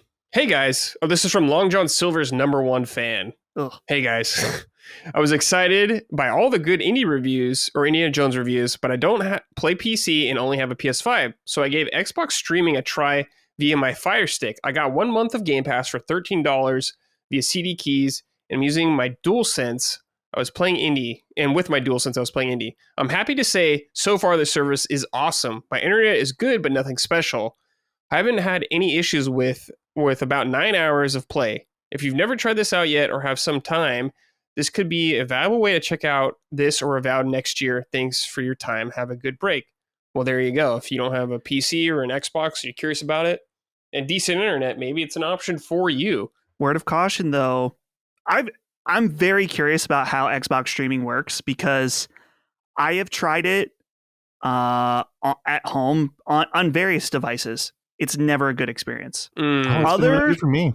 I'm wondering if it's location dependent or something.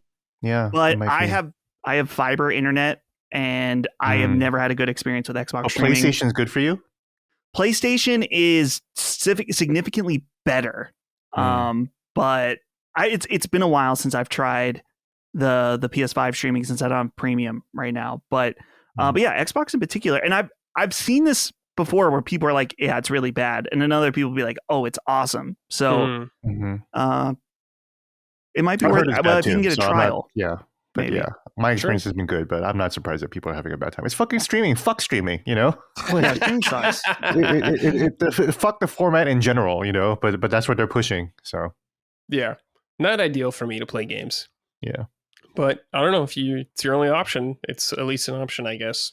Yeah, I mean, it's a good value. You know, it's been said many times, but it's a good value add for, you know, it's why I actually bumped myself back up to PlayStation Premium because I wanted to try. I have that classic PS Portal now. So I wanted to try the update where I'm streaming through the Portal, and it's okay. You know, I actually think that my experience on Xbox with the iPhone was actually better, but but the PlayStation experience is okay. But that's interesting that the Xbox experience is so shoddy, which again kind of shows how much further this technology has to go. You know, that we shouldn't be having like, oh, it's good for me, oh, it's bad for me. That's not that's a terrible scenario. It's not consistent. Yeah. It seems like. But yeah. All right, boys. Time for Sort It Out.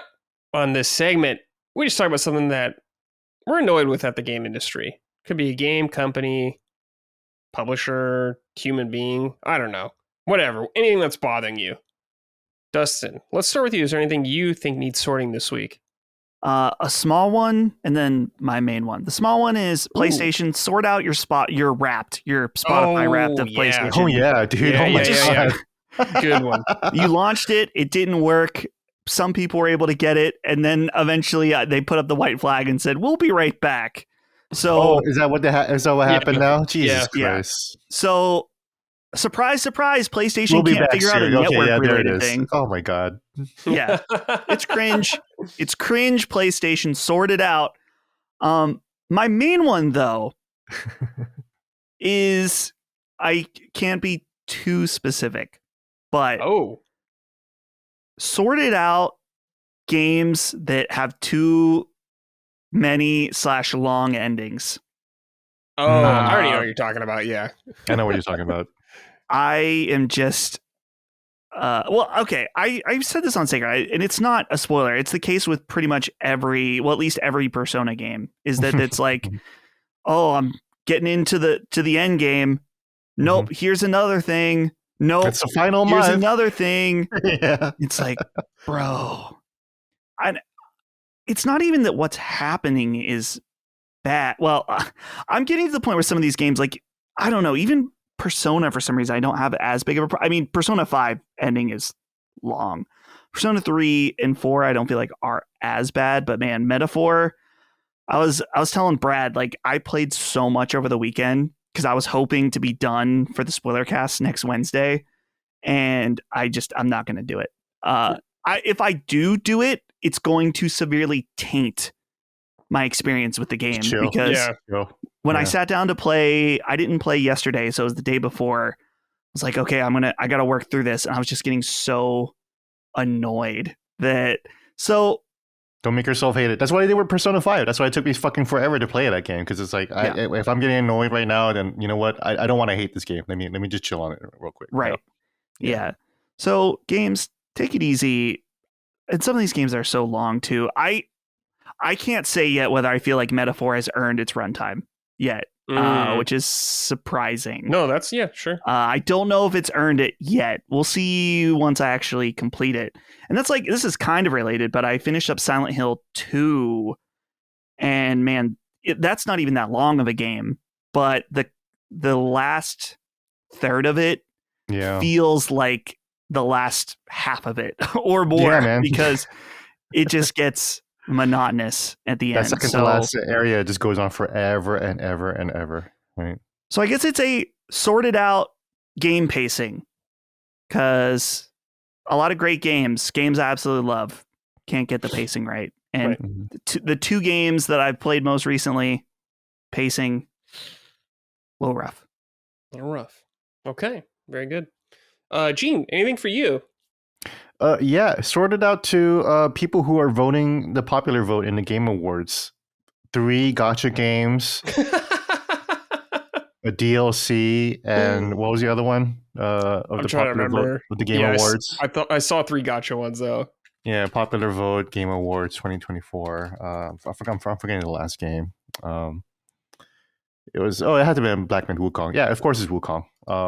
So Wukong, Erdtree, and fucking Wuthering Waves, which is a game I've never even heard of before. But apparently they're another gacha game. Yeah, I mean they're promising 108 free pulls if they win or some shit, you know. Oh really? Yeah. Stop the count. That sounds extremely shady. Yeah. I don't know if they're doing that now, because I went to the website and it's not there anymore. But I mean, like that's the implied like threat or promise, whatever, you know, because that's what they did with Genshin. Is that when Genshin like wins, it like they just get a bunch of shit, you know.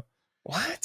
So it's like these games are just bribing, you know, the voters to. It's like if Trump started to give out money, which I wish he did, you know. Elon did, dude. I just got $200 from Elon's PAC. Oh yeah, well, Elon is I'm actually getting Elon money too. You know what's fucked up about Elon money is that like I got like a tweet that had 290,000 likes, and my last week I got $100 for it. That's it. Dang. Yeah, it's fucked. Well, we can talk about that later. But yeah, Game Awards fan vote. Sort it out, man. Fucking, you know, maybe not the. I don't want to vote. I don't want to blame the electors, maybe, but like, whoever just started the whole process of just like creating this popular vote thing, it's a messy system. It's a messy system, and that doesn't account for people who are just basically being bribed into, or you know, bribed into voting for certain games. You know, so I don't know. Okay, well, that's a good one. We'll find out more about the Game Awards tomorrow. Yeah, you know, I mean, by now when you're listening, you would have found out about it. So didn't that suck, guys? Right? Yeah, man. I can't believe Keely pulled out his dick. What a psychopath! Game Awards are over. That's what he was talking about when he said he had a sneaky peeky. Yeah, you know, a few years ago. Sneaky peeky. Did he really say that? Sneaky peeky? Yeah, dude. I've taunted Jeff with this tweet like once a year. I need to do it this year, where he said something like, "Oh, a little sneaky peeky," and it was like a selfie with him and something in the background. So I like cropped his face as close as possible, and I said, "I showed you my sneaky peeky. Please respond." Like a Snapchat line. I should see if I can find that. That's good. I like Dustin when you remember. You have a very good sense of remembering certain phrases, weird phrases that people say. You're the one who always brings up. Hold on there, fat or whatever Biden look fat. Said. Look fat. Yeah, like Joe Biden. Yeah, and that sounded so absurd, and you guys kept saying that, and I had to look it up, and I'm like, oh shit, he really did fucking say that, you know? Yeah. And same with your monster lady too. You just like pulled that quote. Thank you. You just pulled that quote out, and I was like, oh, I totally get it. I didn't get the quote immediately, but when you said monster lady, I was like, oh yeah, totally, you know? I think my existence on Sacred Symbols is simply to bring up things that Colin and Chris have no idea what I'm talking about, or make a joke that they don't understand. Yeah, that's and then so, like the audience, they'll like go and be like, "Oh yeah, the Costco boys or guys." Remember, I didn't know what the fuck you guys were talking about. Oh yeah, you still don't know what the Costco guys are? I do now, but okay. Dustin and everyone else was talking about the Costco guys and stuff like that, and I had no idea what they were talking about. Damn. Yeah. I do know now. I've been enlightened to the Rizzler. No, not enlightened. Not enlightened. No, I am enlightened by that fat little chubby kid. It's very dude. What'd you post in my In my private Discord, you posted a clip of this podcast where they were having him rank snacks, and you're like, he's like a circus animal. They just like throw treats at him. Yeah, exactly. Yeah, he's like at the zoo, dude. I mean, he's always been that. I saw that he was on a TikTok when he was like even way younger, you know? Wow, Like, really? he was already like performing like a fucking like character or whatever like that. And it's like, Jesus, man, this fucking kid is gonna grow up to be fucked up, I think, you know? Yeah, he's for sure gonna be doing drugs. Like we already have Britney Spears like saying like out there, you know, for her 43rd birthday that she's actually 5 years old. Oh, you know? yeah, I did see that. Which is so sad. Like we're the same age, but somehow I'm the sane one, you know? Mm-hmm. Yeah. Yeah, it's scary. Yeah. Don't do drugs, kids. Not too much. Not Yeah. too much. Maybe a little, but not too much. I can't really think of anything right now off the top of my head that needs sorting. I don't know. I'm not like annoyed at everyone off the top of my head about stuff. Maybe I just haven't seen something where I'm sure there's a lot of bad stuff out there, but I just haven't seen anything yet. I guess I'll just do a wild prediction. Hey, no Bloodborne remaster again or remake or anything at the Game Awards. Nice work, Sony. My Really favorite appreciate part. that. My favorite part in the PlayStation episode of Secret Level is when the Bloodborne Hunter looks at the camera and says, "We will never remaster or remake Bloodborne." Yeah, never again. And I was like, "Damn!" And he just shoots himself, and that's yeah. That's fucking Secret Level is dark, guys. It makes the sound, Yeah, like the cherry sound. Yeah, cherry sound. Yeah. You know, yeah, fucking landed visceral on himself. You know, Yeah, that's it. so Visceral. funny. yeah. All right, this is from Gabriel SG. Salute to the SS crew. Hey, don't say that. Nope. Don't say that. We are not that. I have a sorted out for AAA JRPGs. I am fairly new to the genre, and on the whole, love them. But one thing that really is really pissing me off is how lots of content has no voice acting. If a Western RPG has main quests with no voice acting, people would lose their minds. But in JRPGs, looking at you, Metaphor, no one gives a shit. Merry Christmas and Happy New Year. Well, that's why Metaphor and Sega and Atlas can come out and say, we sold 3 million, and it's a big deal because they made a lot of money because they're saving money on the voice acting.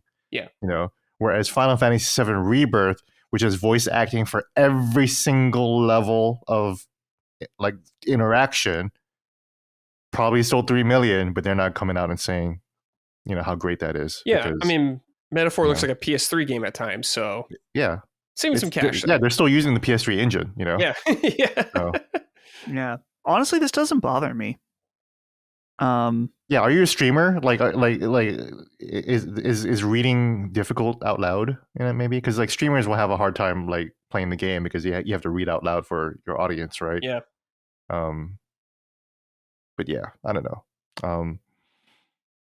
I get it. It doesn't really bother me that much, but I get it. I totally get why someone might not like that. Maybe I'm just used to it. There are parts of Metaphor where I'm surprised that there was no voice acting. Mm-hmm. Like I was like, this is a pretty important scene. Why are you not talking? Why didn't you guys act this out? You know? Yeah. All right. This is from Monty Pearson. Hello, Christmas gamers. Want to give a big sorted out to Sony. Patch or remaster Bloodborne already before the fan mods beat you to it. Yeah, they're going to get beat to it. I don't know. We always have that small dose of copium having hope for Bloodborne. But I don't know. I feel like I've given up a long time ago. And I've accepted it. It is what it is. If it happens, great. I never expect it, though. So we'll see. This was a sad note to end it on. All right. Time for Keep It Up. The exact opposite. Stuff we're pleased with in the gaming industry. Dustin, are you pleased with anything right now? Am I pleased with anything? Not really. No. Okay. I had one a second ago and I forgot it. So we'll bounce over to Gene and maybe I'll think of it. Anything? Not really. No, everything sucks. Yeah, everything kind of sucks. Yeah. Keep it up to Marvel Rivals for not crashing, I guess, and Path of Exile, right? Yeah. No, Path of Exile had trouble, right? Marvel Rivals held strong with 500,000 people playing concurrence. Yeah. Yeah. That's crazy. So That is crazy. whatever they did, they were ready for that shit.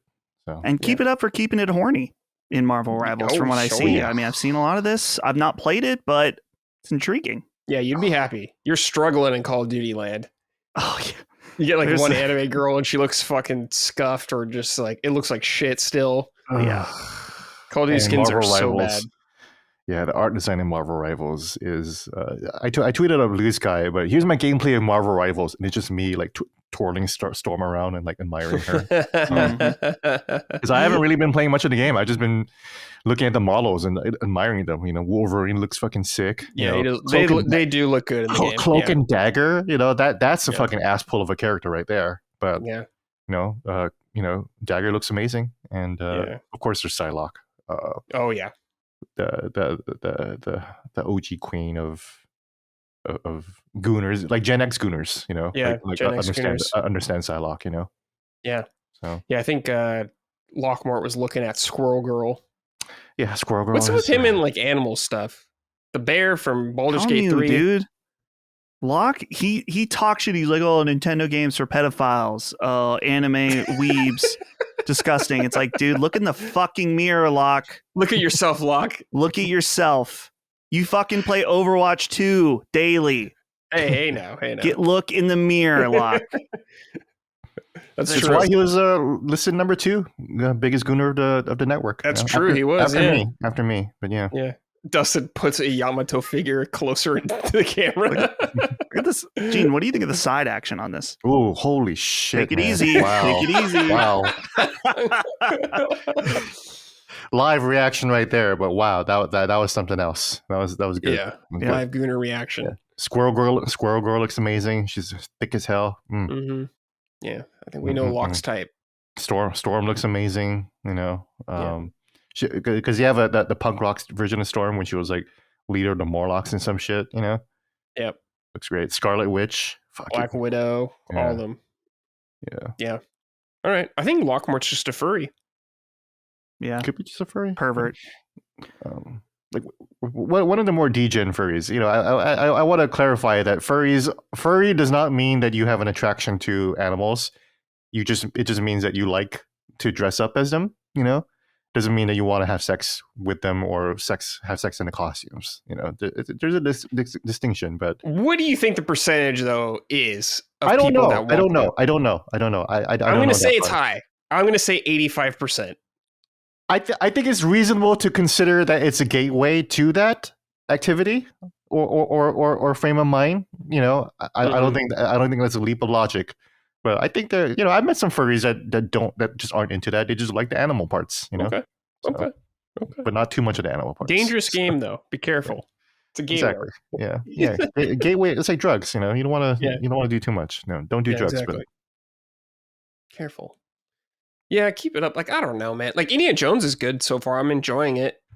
I didn't know if I'd like it after, especially Youngblood. I didn't really care for at all from Machine Games with Wolfenstein. So I was a little nervous, but I think so far it's working out pretty nicely, and it feels good. It's like a good time to play it. I'm digging the Christmas vibes playing Indiana Jones. So keep it up, Machine Games. I have to keep it up, Brad. I'll keep it quick and dirty. Okay. And it will annoy half the audience. Keep it up, One Piece. New chapter this past week. Fantastic chapter. It didn't bring a tear to my eye, but it made me feel something. You know, so feel warm and fuzzy. Now's the time. Now's the time for people that are thinking, "Do I want to get into One Piece?" We're in the golden age. We won't be forever, and it's on break. So now's the time. Get on it, or you can wait till the anime gets remade. But whatever, you might get spoiled. Yeah, just get on it. There's no wrong time. Get on the train. All right. This is from Loom Doom. Merry Christmas, Summoners. I like to give a keep it up to Santa. I don't know how he can put so many presents under so many trees, nor do I understand how he can drink so much milk and eat so many cookies in one night. He must put some rum in that milk to power through. What a legend.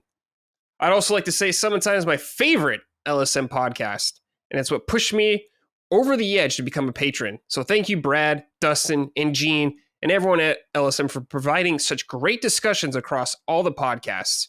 Your voices are needed in the gaming community, and I really appreciate you all. Cheers. Well, look at that. Loom Doom. Very Brad, nice. you edged him in. I did. You edged him in to be a patron. Yep. Yeah. I learned what edging meant when I joined this company. You It's learned not a what I lot. thought it was. You learned a lot, Brad. What did you yeah. think edging was? I thought people were talking about like edge guarding in Smash Brothers. Oh my god. They're like, it was like I only heard it like in game talk, and I was like, oh okay, maybe it's like edge guarding or whatever. I was like, oh yeah, like Falco edging Star Fox, and everyone's just like, what? I was like, what? Like edge guarding? I'm like, no, that's not what edging means. And I quickly Googled it, and I went, oh, no. I don't Brad, want to see that.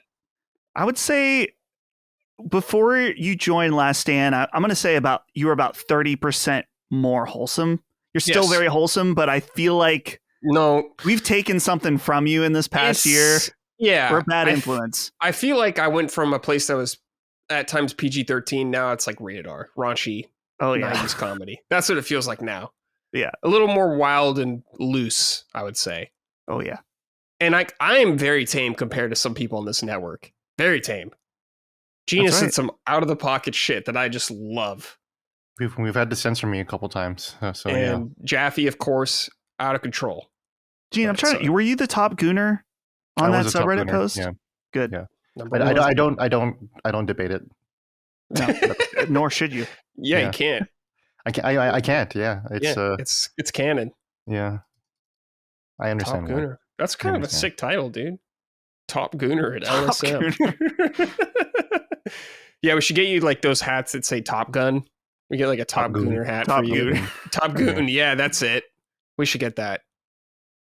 All right. This is from Kyle Anderson. Mary Slitmus, Bradley, Gene Lee, and Dustley. I want to give a keep it up for developers who lie in positive ways. Both Larian and CD Projekt Red have stated that their previous updates for Baldur's Gate 3 and Cyberpunk would be their last, only to surprise us with yet one more update with great content. Was wondering if you boys have any examples of developers lying in positive ways. Not Todd Howard or Peter Molyneux. Have a good Slitmas, and may all your slitters listening to this Slitcast have a slitty Slitmas. Okay, dude. Christ, all right, man. Kyle. Jesus. God. Kyle's out of pocket. Okay. Take it easy. Yeah, take it easy, Kyle. Any good instances of a developer lying to us where we were like, yeah, I'm glad you lied to me. Oh, when Miyazaki said that Shadow to Urchu was going to be the size of fucking Limgrave. That's a good one. Mm-hmm. That's a good one. I never believed him. He's a fucking liar. He is. He is. But yeah, that made no sense, and it turned out to be fucking completely false. So. Yeah. That's a good one. I can't think of one off the top of my head. So, Brad, can you think of one? No. The only thing I can think of that's a funny... I don't even know if it's a lie, but this is Miyazaki related also. The pendant from Dark Souls 1. Yeah. And like the item description about like, having this token with you to remember your journey. And we all thought it was some hidden stat or something it was doing like that. And it literally just does nothing. It's just an item that you carry with you for the whole game. I do think that Miyazaki is the best liar in the games industry. He 100% is. Remember, he famously lied to Sony about what Demon's Souls was about. He's like, "Oh yeah, it's totally like fucking Oblivion. Don't worry about it. It's like Elder Scrolls. Got towns 100%. And shit. Don't worry about it." Yeah. And then Shuhei Yoshida played it. He's like, "What the fuck is this? This is terrible." Yeah. Yeah. Good job From Software. I love that. They were even lying like back then when they weren't on top of the world. That's so awesome. Yeah. They lied their way to the top, and now they're at the top, and they're fucking the guy's still fucking lying, dude. It's great. Yeah. It's good shit. Kojima, of course, is probably the other most famous liar. I'm not making Metal Gear. That's not my studio. What else? That's of course Snake's gonna be in Metal Gear Solid 2 a lot. Of course you're gonna play as Snake. That's the main character, guys. It's like, gotcha. It's like, all right, you got me, Kojima. Well done. All right, boys. Let's talk about Bloodborne. Gene, you've been playing this. You're revisiting it. Talk to us, dude. What's going on? Yeah. I'll keep it short because I feel like I have brought up the fact that I'm playing Bloodborne in the past few months. Maybe. And I brought this up before, but me being adjacent to the biggest PlayStation podcast in the world, and me becoming friends with such a PlayStation nut like Colin is, coupled with the punch of Astrobot and having the PlayStation 30th anniversary set, has really gotten me in a PlayStation mood this year. It really is the 30th anniversary of PlayStation. So I really got interested in finishing platinum trophies, which is not something I've ever cared about. I'm a Nintendo kid, so we don't even have achievements there, so I never care about that stuff. I kind of cared about achievements back in the day. It was nice to see a 1,000/1,000 achievement score on the Xbox 360, even to the point where I did started to do that thing where I was buying games with really, really achievements just to rack that score up. So I bought King Kong and a couple of other indie games and tried that too. And eventually I just got tired of it. Well, platinum trophies though, they give you a little shiny thing on your screen, and I've only had 8 for the longest time, and I recently got it to 9. I'm doing the easy ones. I'm doing Spider-Man. The 9th one was Spider-Man Miles Morales, which is not all. God bless you, Insomniac Games. You make very, very easy a trophy list. So it's like Ratchet and Clank, all the Spider-Man games, Spider-Man 1 and 2 remastered, or Spider-Man 1 remastered and regular Spider-Man. And then Elden Ring too. I figured why not? And the Elden Ring Platinum is surprisingly not that hard to get if you just play the game. It just takes a long time. Yeah, it just takes a long time because you got to get all the weapons and you got to get all the endings and blah blah blah. Yeah. Bloodborne, I noticed that I'm only 2 trophies away from the platinum. Oh, nice. So I was like, why the heck not? Why don't I just finish it? I only have just one ending to go. I never got the ending where you just fucking give up. Or like the bad ending, for example. Mm-hmm. And I never got all the trophies for the hunter tools. So I won't mention where you get it, but the only hunter tool I'm missing is Acquire Bell. I never got that one, and that's according to IGN's list or whatever. That's actually the last one you get, and it's in the area that's really, really hard to figure out and fucking scary as fuck. So I never. Every time I went through that area, it's a nightmare area, right? Yeah. If you're wondering. So it's just confusing and scary as fuck. And every time I played the game, I would just like run through the area and just linger and look for shit or whatever.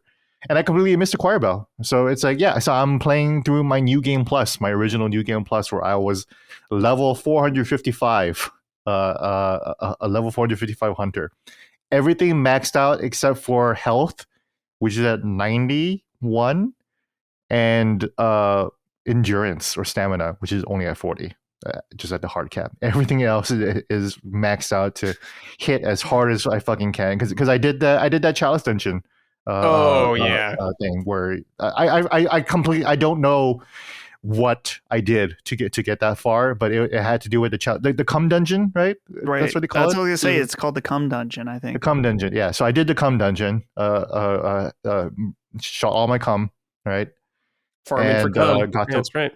Yeah, that's right. Yeah. So level 455. And so I'm playing through New Game Plus, which I never actually went through before. They hit really hard. I'm also hitting really hard, which is really, really easy. So the problem is that I've been playing Persona 5 and a bunch of other games, so that's what's kind of gotten me stuck in finishing the New Game Plus run.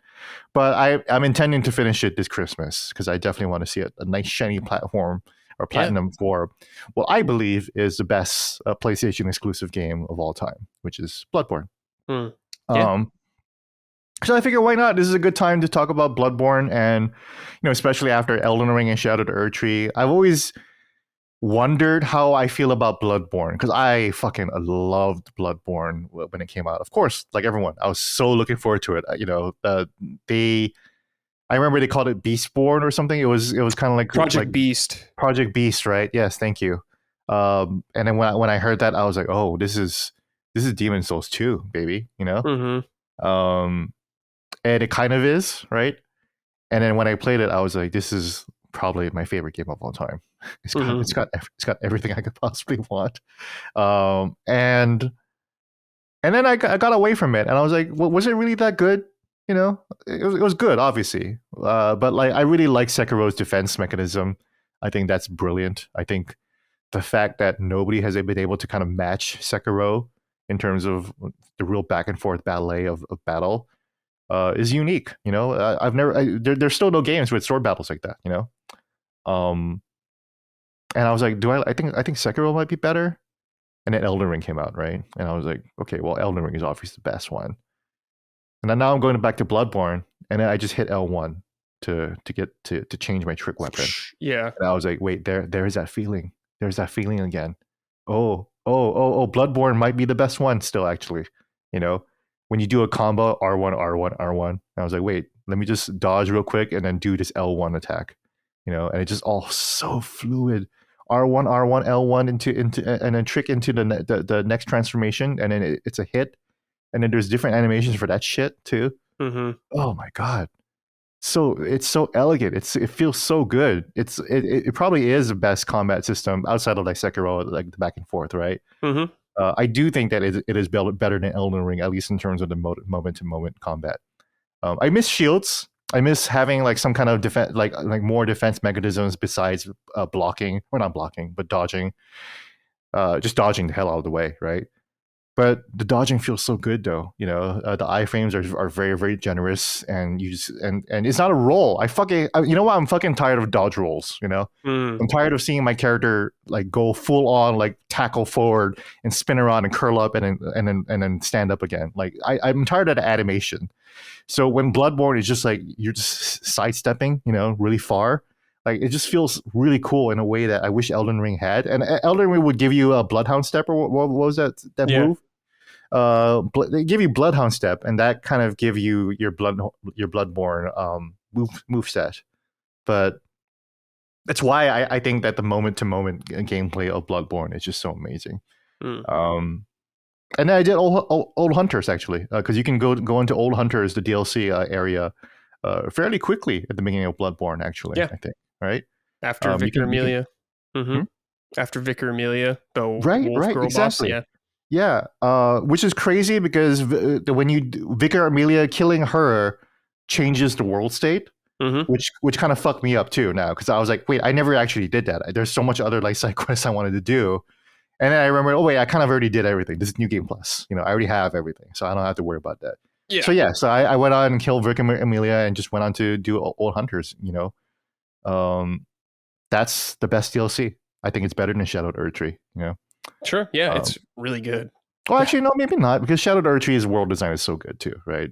Yes. But the story and the setting of Old Hunters and Bloodborne in general, I just like better than Elden Ring overall, right? I totally get that. Yeah. Right. The world is better. The fashion is better. It's more unique. It's very monotone, very red and black and purple. And Elden Ring is very golden, right? Because America and the Golden Age and everything like that. But Bloodborne is very monotone, but it's still cool. And the fashion you get, I love the fact that all the armor in Bloodborne doesn't matter that much, and maybe I'm misremembering, but like I don't give a shit, because Fashionborn to me is way better, it doesn't seem as big of an issue. Yeah. You can just kind of wherever you're not slowed down by certain things like equipment weight and all that stuff. So yeah, it's more just about how you look or how you look. Yeah, there are certain things where there's more arcane damage and everything like that, and you might mess around with that. But it really comes down to like your weapon build and like how much you're able to upgrade your weapon and gems, skill. And skill and the gems too, and the bloodstone, the blood gems or whatever, which is fun to recollect and just get more of too. So yeah, it's just I'm playing on my PS5 Pro, and it's one of the games that kind of looks sharper on the PS5 Pro too. So I've been having a really fun time just playing with the fucking DualSense 30th anniversary controller and playing it on the PS5 Pro. I'm also playing it now because maybe me trying to play it now will manifest something Bloodborne. Hopefully, because that commercial, that 30th anniversary commercial that ended with Bloodborne and says persistence, blah blah blah. I know, right? It's such a fucking cocktease, and it's cruel. Yeah. But I have to believe that they knew what they were doing. You have to be fucking stupid to work at Sony and put that at the end, and people are like, oh, people are going to misinterpret that, and it's like, oh, don't worry about it. Let them misinterpret it. And are they being cruel, or have they not forgot it? So what are the rumors for the Game Awards that maybe we know by now? Is that something Bloodborne might be there too? Who knows? I don't know. Rumor and everything, dude. Yeah, Bloodborne fucking Jason rumors. Schreier was the one who says, "Oh, there's two things that might surprise gamers," and it's like, is it? I don't know. What could it be? Who knows? Yeah. I saw Half-Life 3 is now in the rumor mill for tomorrow. Yeah. I saw that. I kind of don't give a shit about Half-Life 3 anymore. You will when it's out. You'll be like, oh, I will. Of course, I will when it's out, right? But I'm right now. Like we talked about with Metroid Prime 4 earlier in Punching Up, when you mentioned you were just talking about Metroid Prime 4, and then you asked me, Gene, what do you think about Metroid Prime 4? I'm like, what Metroid Prime 4? Yeah. What are you talking about?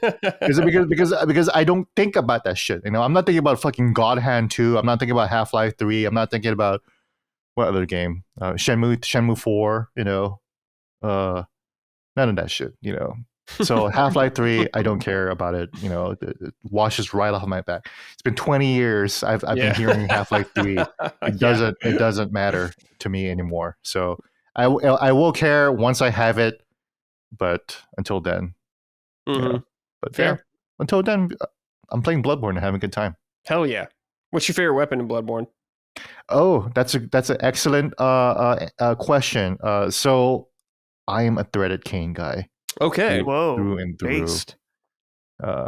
Yeah, I know it's the weakest, but it's the closest thing to a whip, man. I'm fucking going up to Canehurst Castle in Bloodborne with a threaded cane. I feel like I'm playing Castlevania. That's why I wish Colin would actually play Bloodborne and give it a shot. He did play Bloodborne. Because he I didn't feel finish it, but he played it. He did play it. Yeah, that's right. But yeah, he didn't get to really the real Castlevania parts. Yeah, I guess not. Yeah, I don't know how far I got.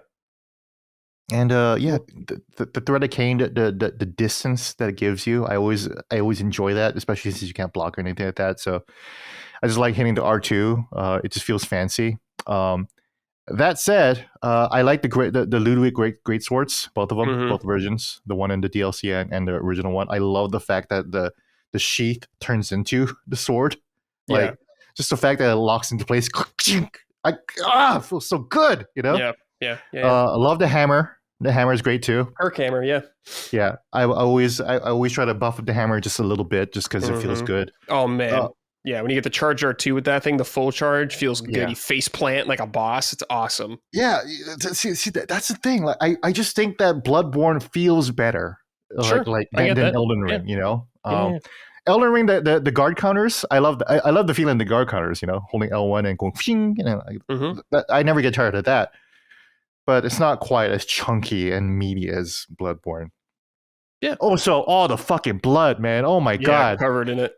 You're just caked in blood. It's it's beautiful, and you don't see that in Elden Ring at all. No. Yeah. So that's why like shit like that makes me think like, oh, this is better looking than Elden Ring, kind of. And maybe kind of is in some regards too. Or maybe Elden Ring doesn't look that much better than Bloodborne. That's the thing. Sure, I can see that. But yeah, right now I in my New Game Plus run, I've beaten the school area. So I'm past Vacuous Rom, right? Oh yeah. Hate that fight. That was a nightmare of a boss battle. Yeah, when I first started it, I was like, I understand why it's triggering when you see the battlefield.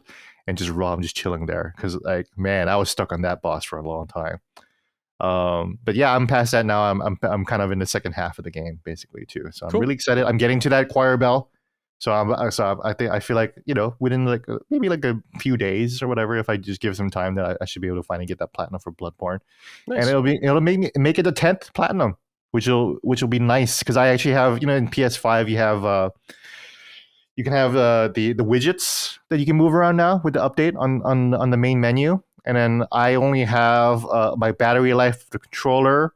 I have my storage space to tell me how much games I need to download or offload. I have my platinum list. And it always bugged me that it only said 8 platinum trophies. I was like, that 8 platinum trophies after all this time, that's weak, Gene. At least get to double digits, you know? So that's why I finished Spider-Man Miles Morales, just knocked that out because I was already close by. And I was like, yeah, Bloodborne would be being the 10th platinum would just feel really good, you know? Yeah. Like I finally completed Bloodborne, you know. I'm level 455 for fuck's sake. I should just finish like everything in the game and just get all the endings. You know, I already know the ending. Not a big deal to me, but it would just feel good to finish and complete Bloodborne totally. Yeah, absolutely. So I still rank it as my favorite PlayStation game of all time. So. Oh, nice. Dustin, favorite weapon in Bloodborne? Yeah. Favorite weapon? Other weapons. This is so basic, but it's the the saw cleaver? Yeah. That's the weapon. The box art, yeah. The box art one. Yeah.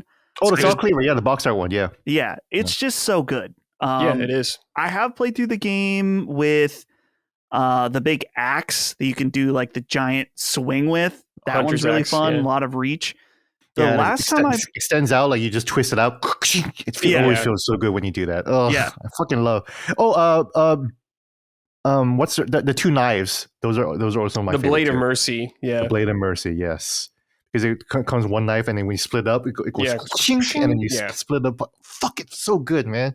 Yeah, that's why Bloodborne's the best, you know, because you have shit like that, you know. Style, anyway, sorry, Dustin. Oh no, you're good. Last time I played, I was using the Kirk hammer, and that one's so good to do the you start with the sword and then you do the switch and boom. You know? The mid combo switch. Yeah. Oh yeah, that's good shit. Good weapons. For me, I think the Beast Cleaver is one of my favorite. It's kind of like a whip as well. It's like a blunt thing, but it turns into like a whip, but it's very heavy. And I like that. It reminds me like really heavy blows of the whip. That's where I get my Castlevania fantasy from, Gene. Like you guys have with the cane. I get it from the Beast Cleaver. Just because I feel the hits so hard with it. It's awesome. I love it. And I like the Church Pick. I think that's a really fun weapon too. It's really weird and goofy from the DLC. And of course, the Pizza Cutter, the Whirly Gig Saw. Love it. Put on your back, it's like the saw spinning. It's so fun. But yeah, a lot of really fun weapons in that game. The trick weapons, are like the best weapons they've ever done, in my opinion. Yeah, so definitely the best weapon set and the best move sets that FromSoft has ever done, for sure. Alrighty, let's see here. This is from Bill Cosby singing Baby, It's Cold Outside. Oh. Howdy, boys. I'll keep it simple. Off the top of your head, which Bloodborne boss gave you the most trouble? For me, it's got to be Defiled Chalice Amygdala. Tearing off your arms to extend your reach is fucking ridiculous. Never played the old Hunters, so no idea if Orphan or Bill Cosby is up there or not. Orphan Should of I Bill play Cosby. it? Orphan of Bill Cosby. Fuck, take care. Never heard that before. That's dope. Orphan of Bill Cosby. Jeez. Oh god. Happy holidays. That's fucking rancid, man. That's nasty. Yeah, that's rancid. The hardest boss for me, I want to say, was a Defiled Chalice dungeon, the Hellhound or the Fire Dog or whatever. That guy was insane. I remember that guy was insane. I remember just because the Defiled Chalice, you have like half health, I think, or something like that during the whole thing. It was crazy. I don't know how long it took me to beat, but it was hard. Yeah. I kind of have 2 answers for this. The one that really I got stuck on and had to go back years later is the optional end boss from the DLC. Which I don't remember his name, but it's kind of like a variant boss. Yeah, Lawrence. Lawrence, the first vicar. Yeah, fuck that guy.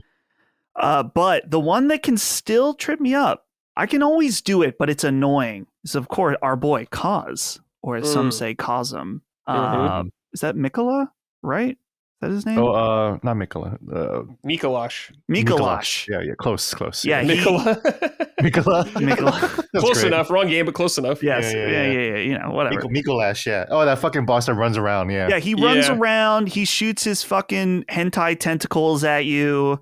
If you're not leveled up right, he can like one shot you. I just hate him running around. It's so annoying. Yeah, I like him speaking though, howling. Yeah. Howling and shit. No, wake up. Yeah. I think he's an annoying fucking boss. I like it because you remember, Brad, when you and I were kind of debating on like Demon Souls bosses versus like, like the Elden Ring bosses, whatever. Mm-hmm. I like him because he falls into that category of like a weird boss just a weird boss design, you know. Um, but I agree that it kind of sucks too. So,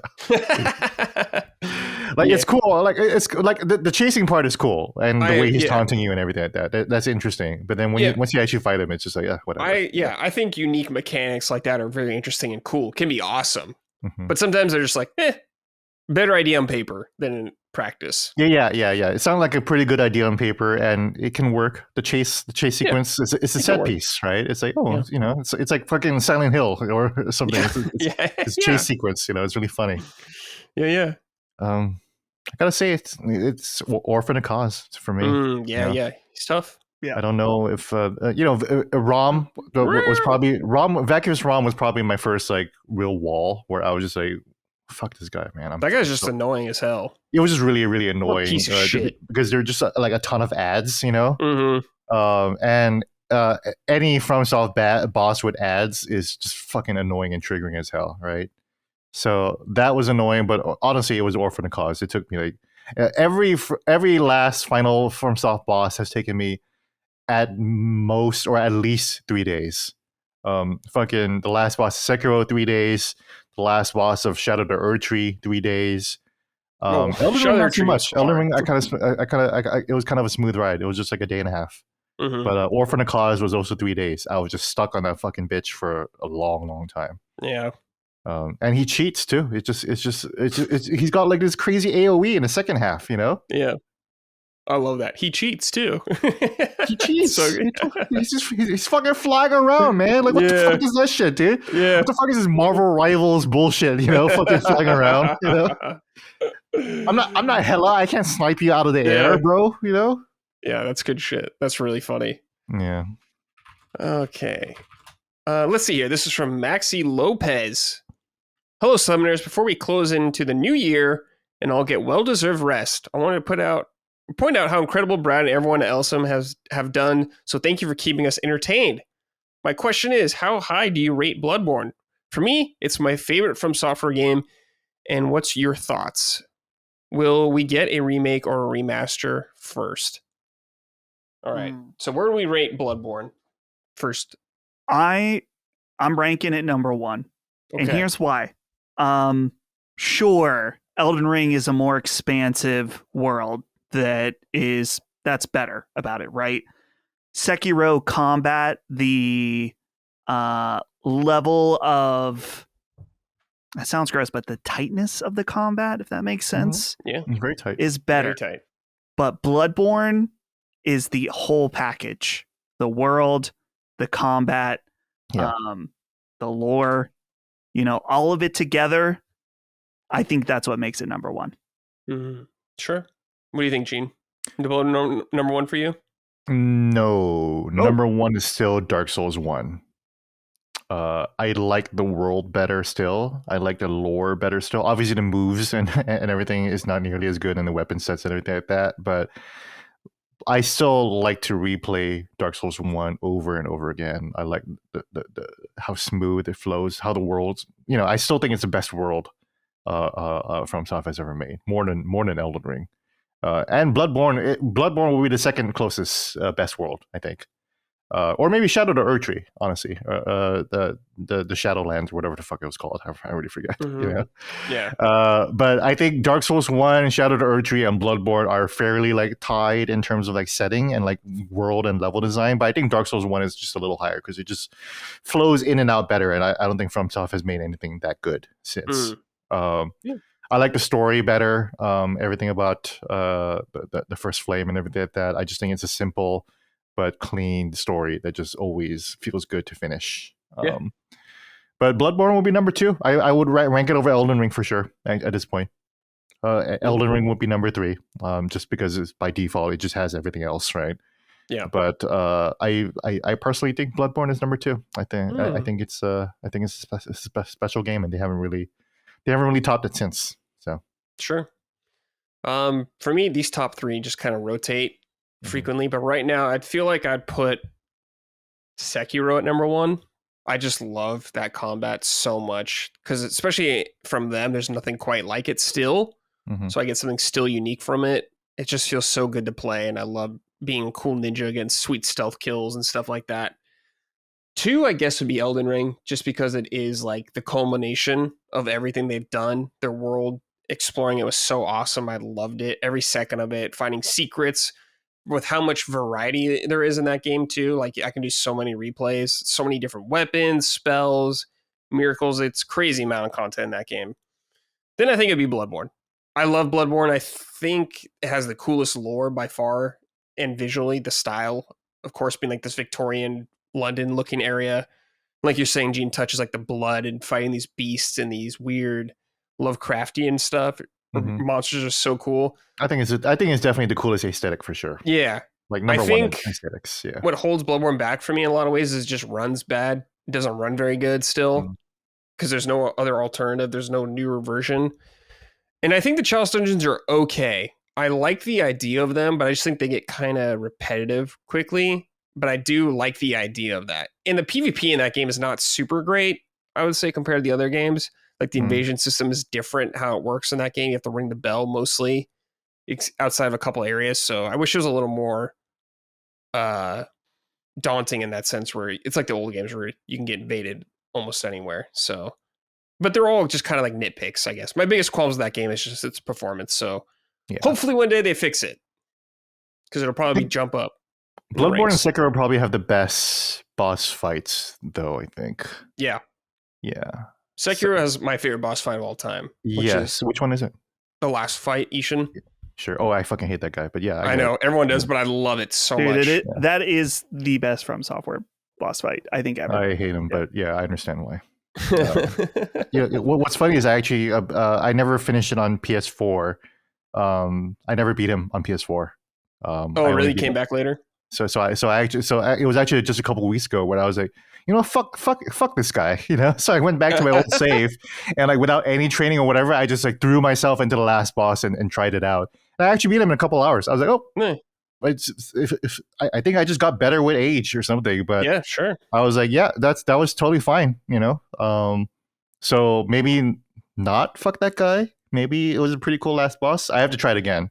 Mm-hmm. But for me, the best last boss, or the best boss fight, was the middle one for what's his name? Genichiro? Genichiro, yeah, the first, sure. the tutorial boss you fight that who's also a mid boss too. Yeah. I love that fight. It's so cool. Yeah. The setting, the back and forth, the kill, excellent. Yeah, it's all good. Yeah, but I think my favorite From South boss in general is Ludwig the Holy Blade. Oh, from Old Hunters? Yeah. Old Hunters, yeah.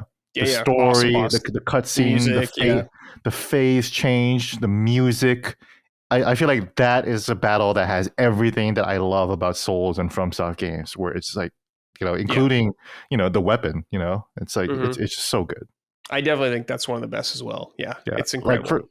And I played that boss co-op with my buddy, and we both experienced it for the first time, and we were just like fucking like going insane. Like we were high as shit, and we couldn't believe what we were looking at. We were like, "Oh, yo, it's him! We found it!" Yeah. And then when the second phase hit, we were just like fucking like screaming at each other, and then like we started playing the game, and we beat him, and it was just so fun. It's just like beating Ludwig the Holy Blade is like a top 10 like gaming moment of all time for me. Hell yeah, that's awesome. All right, we're going to do some closing comments now, but we have one more thing, but I'm going to save it for the very end of the show. So if you don't want to hear any of it, you can just bow out right there, because we're going to talk about Persona 5, Gene's experience with Persona 5 Royal. I'm going to let them have free reign to spoil whatever they want. So it's going to be like a mini spoiler cast almost. So if you don't want to hear that, that's why we're putting it at the end of the show, so you can get out of here. So let's do the closing comments first. This is from KZ Icon. What's up, Summoned Slits? So, with the break in mind, what game or games do you plan on playing? For me, I got Elden Ring and the Sly Trilogy calling my name. A nice mix of pain and pleasure. You decide which is which.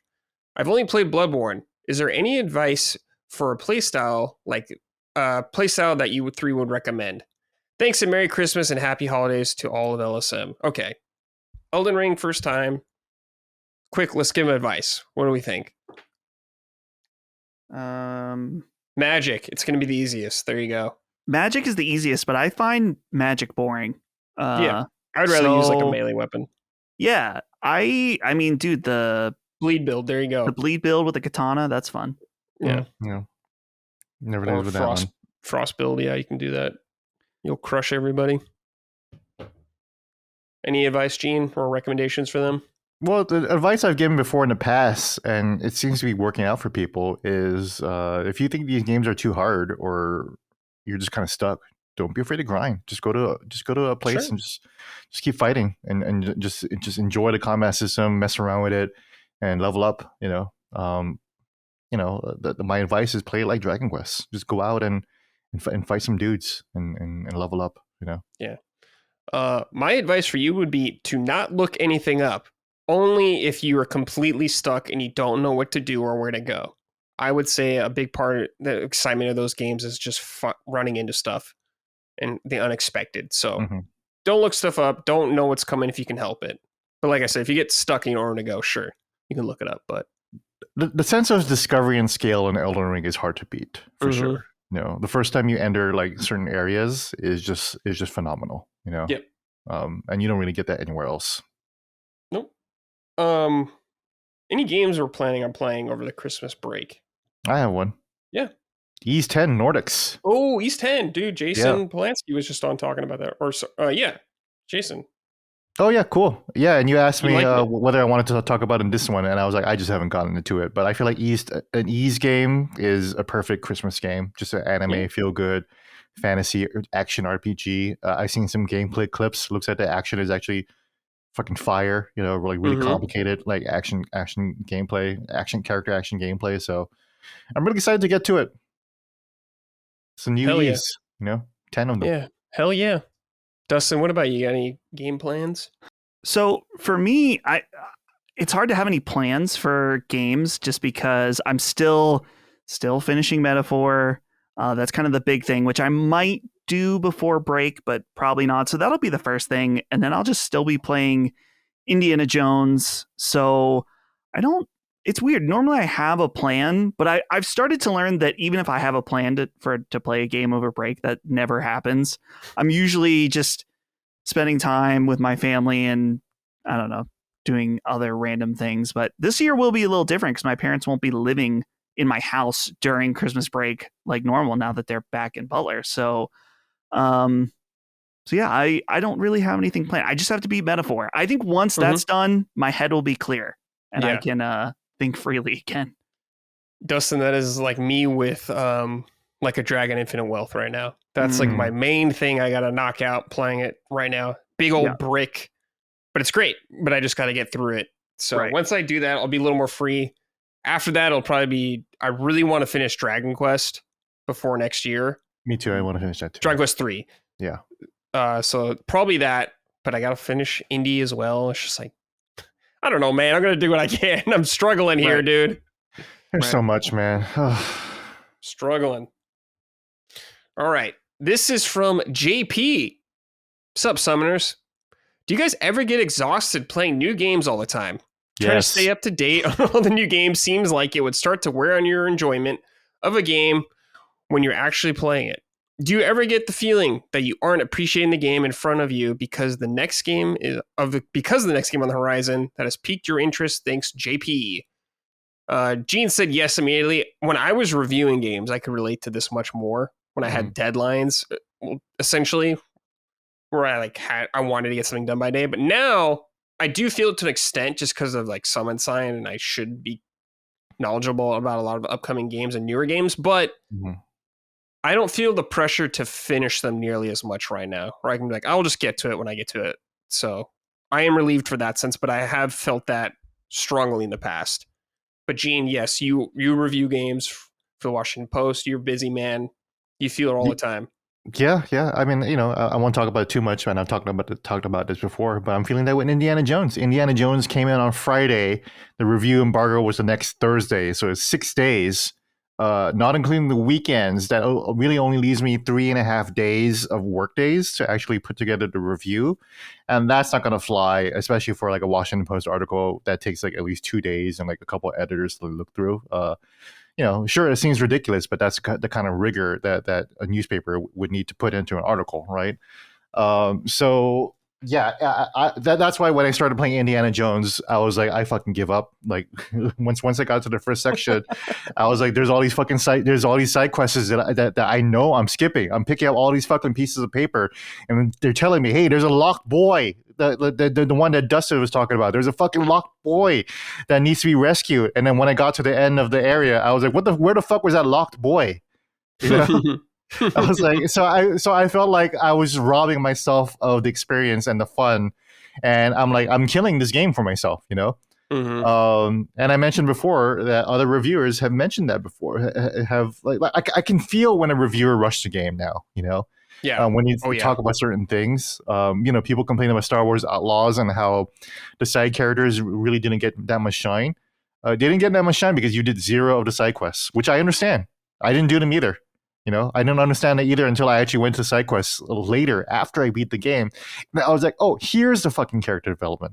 You know, here's where I'm supposed to start caring about the team.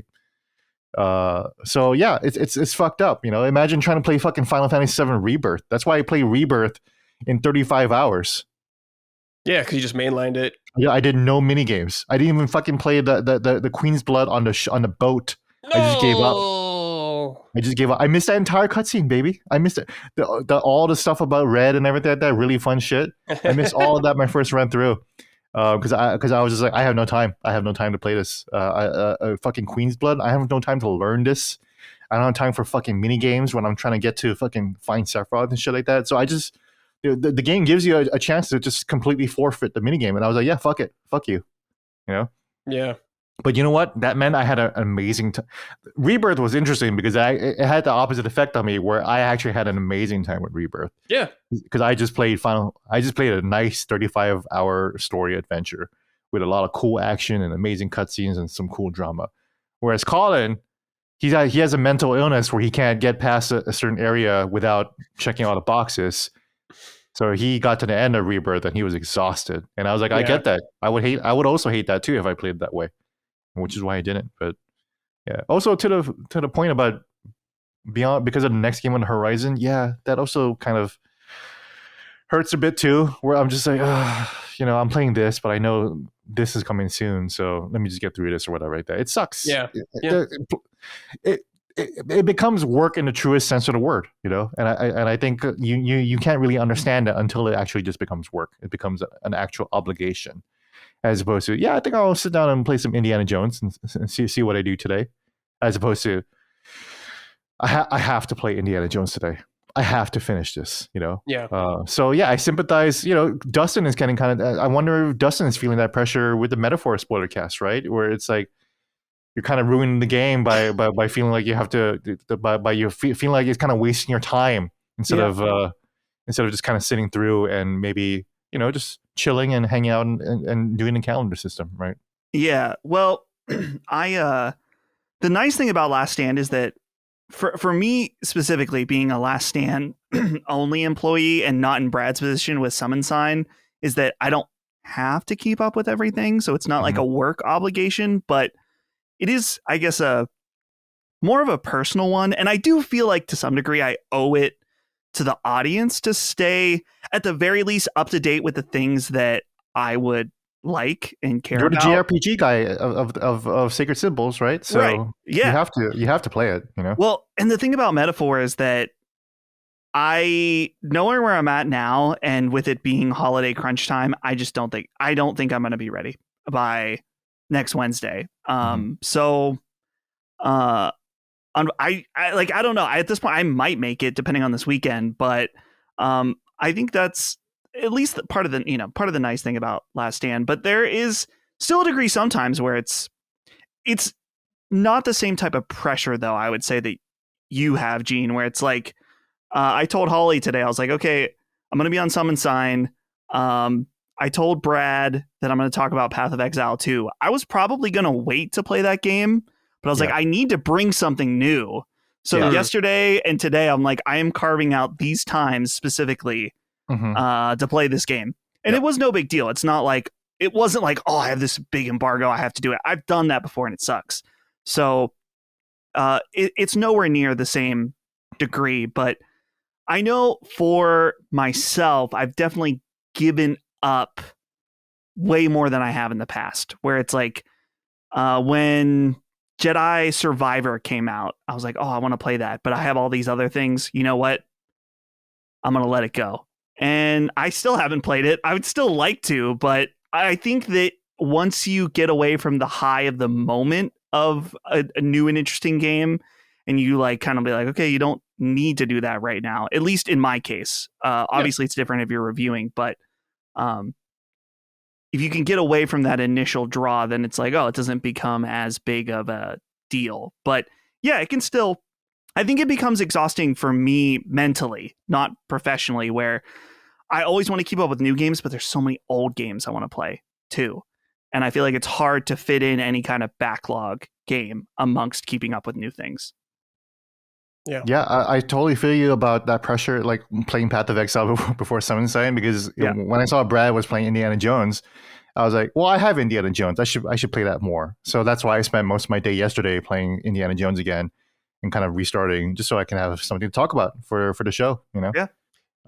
Also, I want to play the game. I'm not saying that I don't like the game. I think it's cool, but I would have played it later if it wasn't for this episode too. Yeah, so. I mean, I don't care if you guys bring the same games back again on the show. It's totally fine. Yeah, but I just care about what you're playing. But literally, all I've been playing is Persona 5. So, Okay, well, so that's an issue that I really haven't been doing much else in life besides playing Persona 5. Okay. I am tired of talking about Metaphor without spoilers at this point, because I've talked about it for like 6 weeks straight on Sacred. Fucking finish it already. Yeah, I know. I was like, dude, I love Metaphor. Even I'm tired of talking about Metaphor without spoilers too. Mm-hmm. So. Hopefully soon. All right. This is from Andrew Feisner. Greetings, Summon Sirs. I have a fun question to ask. The LSM company is now the Fellowship in charge of destroying the One Ring. Who is which character in your mind? Feel free to include others in the LSM orbit as other characters that aren't in the main 9 as well. Okay. Well, I'm Aragorn, obviously. Okay, so, Aragorn. Yeah, I'm kidding. The king. I'm kidding. The first that came to mind is Dagon is Gandalf, because he's like he's an old man compared to us. Sorry, Dagon, love you. And he's very kind, can guide us along. I mean, Chris is one of the hobbits. I feel like I wouldn't trust Dagon with like Journey though. Like like he could drive us somewhere, but I don't know if I give him the keys completely. Sure, right? Yeah. But he is the oldest one, so there's that. Okay. Yeah. You said Chris is one of the hobbits. Who Chris has to be one of the hobbits. You thinking Merry, Pippin, Frodo? He's Sam? the one that looks at the orb. Pippin. Yeah. Yeah, Chris the one that Pippin. drops the book in the Mines of Moria. Yeah. All that stuff. Oh yeah, Pippin, yeah. Okay. Now, Chris is Pippin. Brad, I feel like because of our friendship, we need to be Frodo and Sam, but I don't know who's who. Okay. No, I'm cool with that. I'll be Sam, dude. I'll support you. Be support class. I don't know. Are you going to be the one to destroy the ring? Yeah, but the problem is it just means I have to become a fucking asshole in the process temporarily, but it's not my fault. It's the ring's fault. I got to get fat. It's the ring's fault. It's fine. Yeah. Yeah. Not to call you Mr. Furman. Colin Sauron. He's not that. Well, the Fellowship first. We got to be Fellowship people. Oh, okay. Well, whatever. Colin can be. You can make him Sauron or Saruman, the other wizard. Saruman, yeah, the traitor. The traitor, dude. I guess he could be Aragorn. I guess the King of Men. No. We have no Aragorn. We don't have anyone like that inspiring. Maybe Cog or Maddie. Cog, huh? Cog or Maddie. What about Cog and Maddie as Legolas and Gimli? Cog, yeah. Oh, Maddie could be. He's a little elvish, right? Yeah. Sure. Yeah. Maddie is Legolas. I'm in for that. Lock that in. Yeah, Cog can be Gimli for sure. Cool. Yeah, love it. Stocky brother, Yeah. What about Micah? Mary? There's no women on the team. No. So. She's no kind women of in Lord of the Rings, Hobbit-esque. basically. She's Hobbit-esque. Oh, she's a total Hobbit. Yeah. With the feet and everything. Yeah. Mary. She has to be okay. So she can be Mary. She can be Mary. Yeah, she can be Mary. What about Boromir? Who would be Boromir? I'll be Boromir. Oh, you want to be Boromir? You're gonna die though. I don't give a shit. It's fine. Okay, dude, Boromir Boromir is one of the best characters. When I was a kid, I felt like I didn't understand him, but now as an adult, when I watched it a few months ago, I was like, Boromir. Yeah, he's tight. 10 out of 10. It is a gift. It is a gift. It is a gift. It is a gift. So yeah, I'll be Boromir. I'll fucking take one for the team. You know. Cool. Are we missing anyone? I can't think of anyone off the top of my head. I think that's it. That's pretty much it. Okay. Yeah, All right, I'm looking at the the Google membership list, and that's pretty much it. The Fellowship covered. There you go. Who's Gollum? I could maybe Jaffe. Jaffe Sure. is Gollum. Yeah. Sure, yeah. Yeah. Okay, cool. I'm down with that. There you go. Definitely me or Jaffe or Locke. I don't know. Oh, Locke. Locke is Gollum like too. Yeah, he has like creature-esque figure or like features. Yeah. I mean, Yeah, he smokes on camera, so he's the closest thing to a degenerate. You know, yeah, that's true. have. Yeah. Okay, I like that. Sorry, Lockmore. What about Jimmy? What do you think Jimmy Champagne would be? Jimmy Champagne And Hogue. Oh, Hogue. okay. Maybe Jimmy's Faramir, because he's like part of the story, but not. Yeah. Okay. And then he does but not like there all the time. at first you're like not sure about him, and he's not sure about the Fellowship, but then he comes in clutch. Yeah, Sure, big time. yeah. Okay. Hogue though. Hogue's Tom Bombadil. Maybe. Oh, yeah. Okay, I'll take that, dude. All right. He's also very Bilbo-like too. So yeah. Oh, Yeah. Bilbo, yeah. Yeah. Yeah, that'd be Bilbo good. Too. Giving you the ring, Dustin. Not as well, I don't know. Hoagie's experience. So yeah, he could be Bilbo. Tom Bombadil is really good though. Yeah, so, that's a good one. yeah. Okay, cool. All right, this is That's from fun. Yeah, that was I sick. fucking love Lord of the Rings. So Yeah, me too, too. dude. It's time for a rewatch.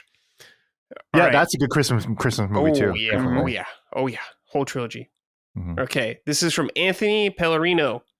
Dear Summoners, 'tis the season of giving. In the spirit, I am curious about times when you have given the gift of gaming to others, not limited to Christmas. This year, I am giving my fiance a desktop PC with a Steam library full of cozy and co-op games for us to enjoy over the holidays. Hope you all take some time to rest as we celebrate the winter solstice. Cheers. Well, I got one. Dustin just gave me Pokemon Y. So I got that. Mhm. Appreciate that. Merry Christmas. Anything else you guys can think of? I gave my ex-fiance a PSP, a pink one. Nice. Great gift. Only time I got to play a PSP. So Holly and I started dating, I was in 12th grade and she was in her first year of college. So, she's a cougar. Yep. Coming after me, I think 4 months difference. Holly's older than you? Just by a little bit. She was born in May and I was born in September. So, okay. Okay. So she's a little bit older than me, but I don't know if it was our first Christmas dating, but pretty close. Gave her a copy of Skyrim on PC. Oh, shit. That she played on her school laptop. A physical copy of Skyrim on PC? Skyrim. That's crazy. I love giving games to Holly because it's weird. She's kind of, I don't want to say she's apathetic towards gaming because sometimes she doesn't desire games, but then when I give them to her, she absolutely loves them. Or if I'm like, you should play this. For example, last week, maybe 2 weeks ago, she finished Dragon Quest 3 and then she kind of took a break. And I was like, you should play something else. She's like, yeah, I don't know what to play. So I was like, why don't you check out Pokemon Arceus? And she is addicted now. She has beaten it and she's going for the full Pokedex. So I just bought that as well. Yeah, she's having a good time. Nice. Like that. Yeah, I've given one of my friends, I gave him Star Ocean Nice. on PS2. I think it's Star Ocean 3. And I've given like Switch too. I gave Kristen a Switch years ago as well with like Mario Odyssey and Zelda. So that kind of stuff. And I gave my nieces and nephew my old Switch as well for them to play games. But I asked my brother if they want games, and I don't think they're as into games as yet. So I don't know. When I got my PS5 Pro, I asked my brother if he wants my PS5, and he goes, "No, the kids will fight over it."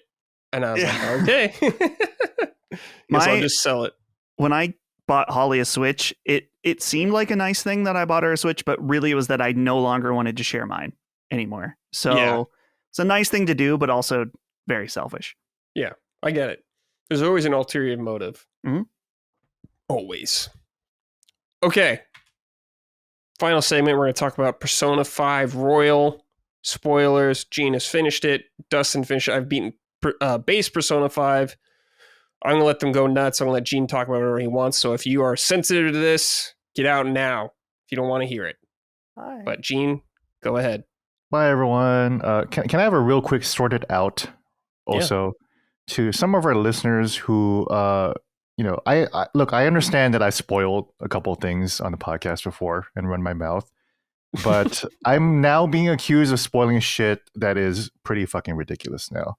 On our Silent Hill 2 spoiler cast, I'm accused of spoiling Final Fantasy VII Rebirth when I'm talking about Final Fantasy VII Remake. Yeah. And on the thread for this summon sign, I was accused of spoiling Sonic 3 when I said that Jim Carrey is a star in the movie and he has a dance number.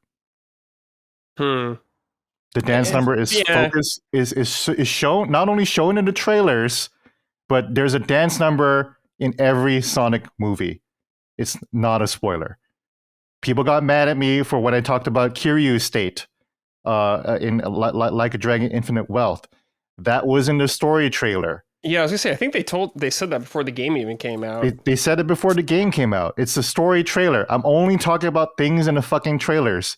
So I can't accommodate people who want to have a media blackout. If you wanted to not have no spoilers on Sonic 3, you should have muted Sonic 3, which I also had in the tweet, and Jim Carrey, who is the biggest star of the movie besides Keanu Reeves now. Yeah. I can't accommodate for people who want a media blackout and aren't watching trailers. That's on you, man. Yeah, sure. So some of you guys need to fucking calm down because I'm tired of hearing that shit. So, anyways, well, my advice, my advice to you guys would be, if you are worried about spoilers in a section of game, I try to be very conscious about what we're saying. But if you're worried about like anything that you may consider spoiler, don't listen to that segment. If you're super worried about it, like if you're ultra sensitive. I try to keep that stuff under wraps, but maybe some things slip out every now and then. But so if you're really worried about it, just skip that segment because we have to talk about something. Some of you people are fucking ridiculous. I feel like people get mad at me if I said that Shadow the Hedgehog is in Sonic 3, Yeah, sure.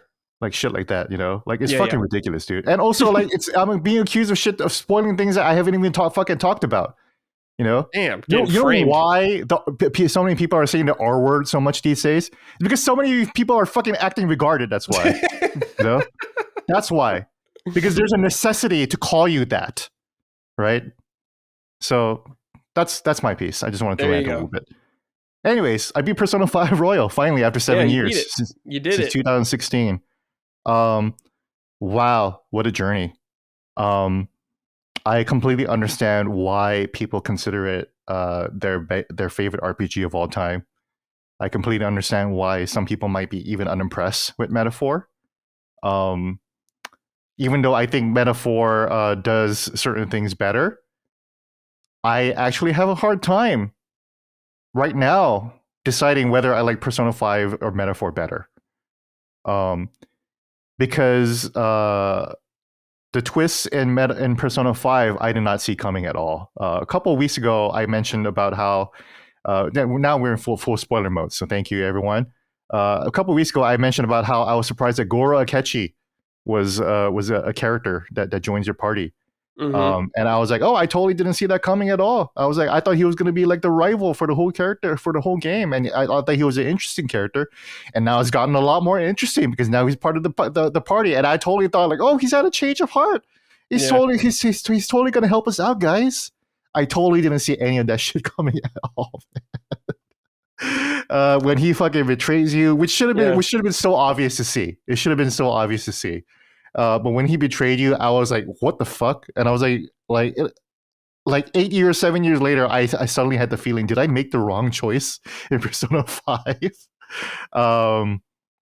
Everything about the interrogation sequence, the fact that the game itself is framed with the interrogation sequence in mind with the prosecutor side and Nijima, and it's told through that structure. and then you get to that part, and like the whole game is about him struggling to remember his journey.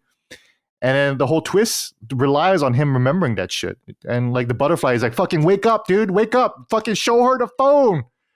Like we need you to fucking like snap out of it and finish the plan, which is an incredible plan.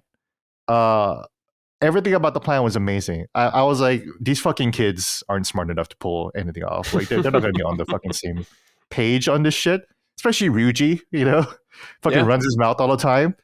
And it turns out, all 7-8 members of the cast were in on it. They were all pulling one over on Akechi. And I was just like, holy shit. So good. This is so good. I like it better than anything that happened in Metaphor, to be quite honest. Sure. And it's not recency bias. I just think that the build up to it was just incredible. I just couldn't believe it. Yeah.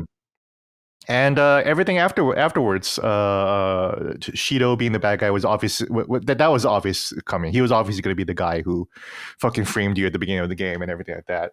But even also the part of the reason why I stopped playing Persona 5 was that the Kamoshida storyline was so heavy.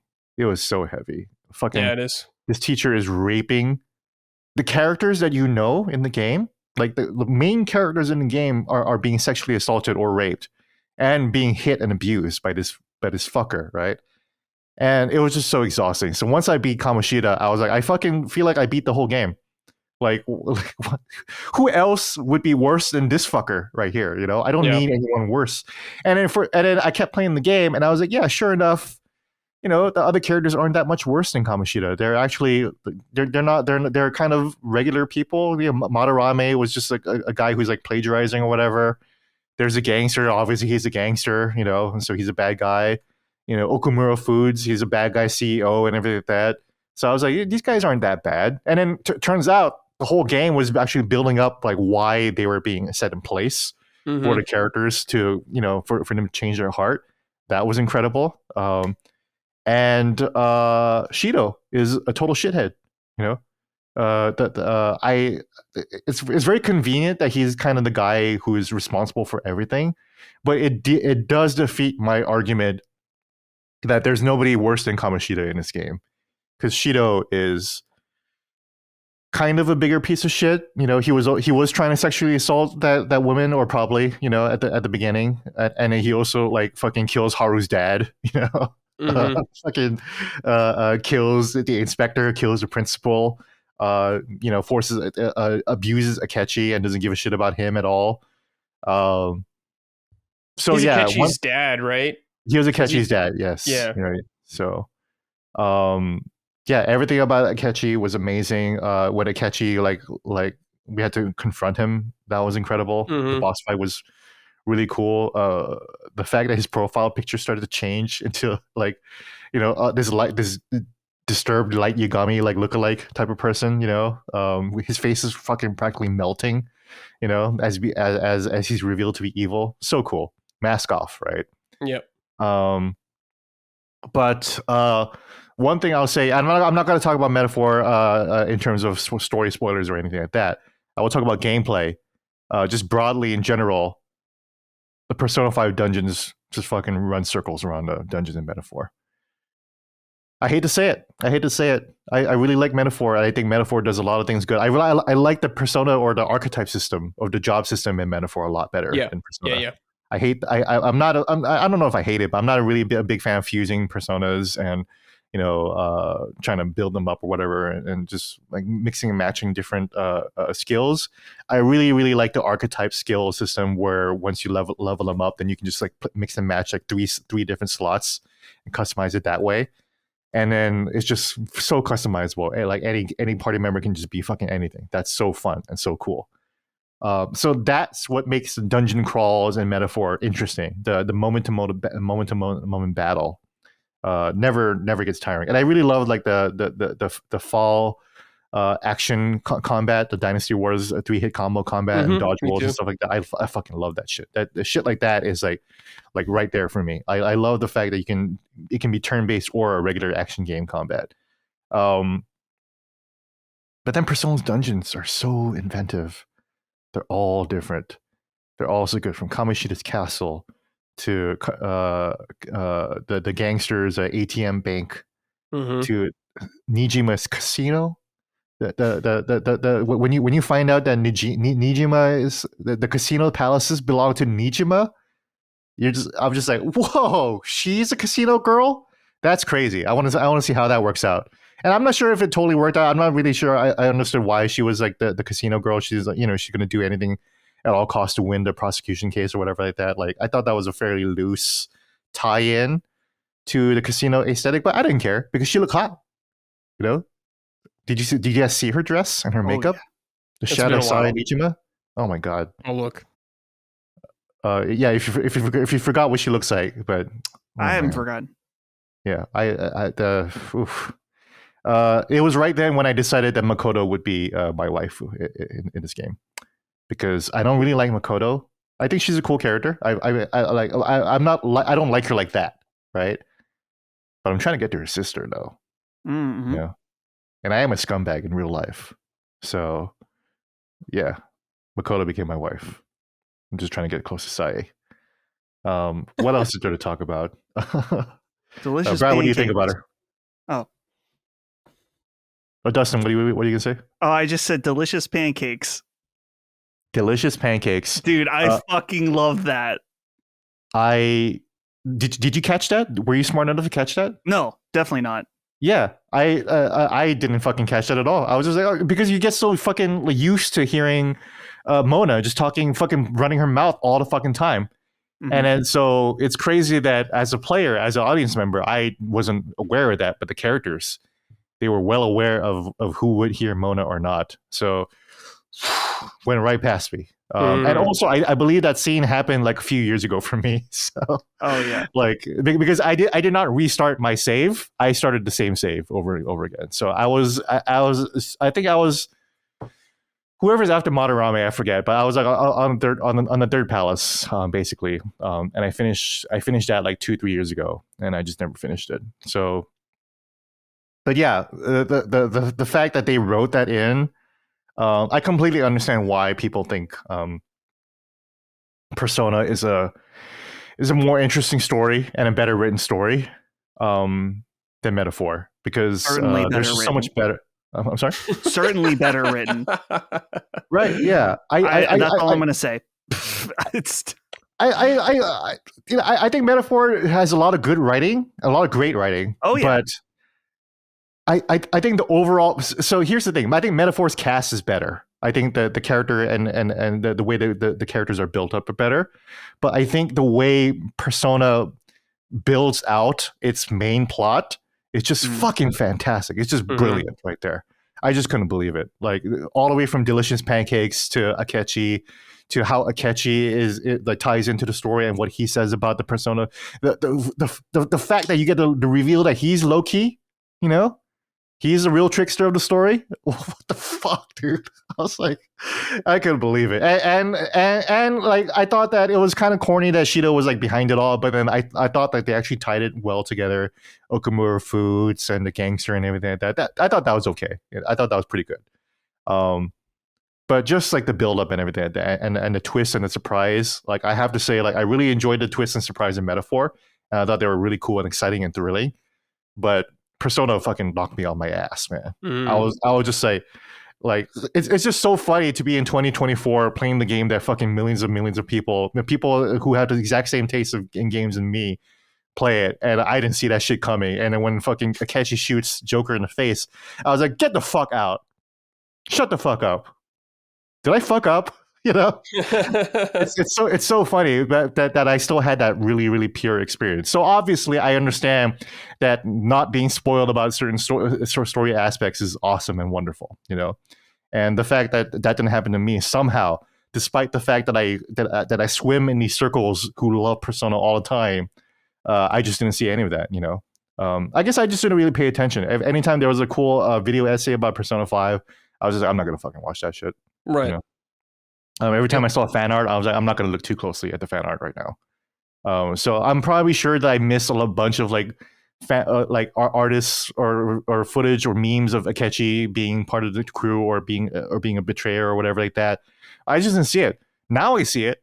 Now that I'm past post Persona 5, I see a bunch of art and I'm just like, oh yeah, it was always there right in front of my eyes, but I just really try to avoid it. But yeah, I don't know what else to say or where else to go. The ending was great. I will say that just broadly speaking, Royal, because obviously, Brad, I know you haven't finished Royal, and I definitely don't want to spoil that part. I do think everyone always says that the Royal part just makes the game so much better. That's hard for me to tell because I didn't play the base game, and so much of a lot of the improvements from Royal are mixed into the base game. Like, for example, I didn't know that the grappling hook was not in the base game. That's crazy. So there's a grappling hook mechanic in Royal. There's a bunch of scenes with Akechi that are kind of more. I think the Akechi confidant story is optional now, as opposed to it just automatically updates in Persona 5. So there's a couple more scenes that are interesting, and you can also have like tea time, like the in between. When you know that their confident rank isn't going to go up, then you have an in between sub story. And you have all of those with Akechi. And then there are 2 new characters, which I think are obvious, and I won't go into that. But after finishing the famous third semester, which I've heard so much about, I feel like that it kind of got built up for me so much, where they were like, oh, but once you finish the main game, the third semester is just going to blow you away. I think it was great. I have zero complaints. I thought it was really, really cool. I think the story is really, really amazing too. I think the structure was a little different because the third semester structure kind of went away from Royal's like daily calendar structure and it became a lot more linear. Not sure if I was really a big fan of that so much. I really, really enjoyed the calendar system in Persona 5.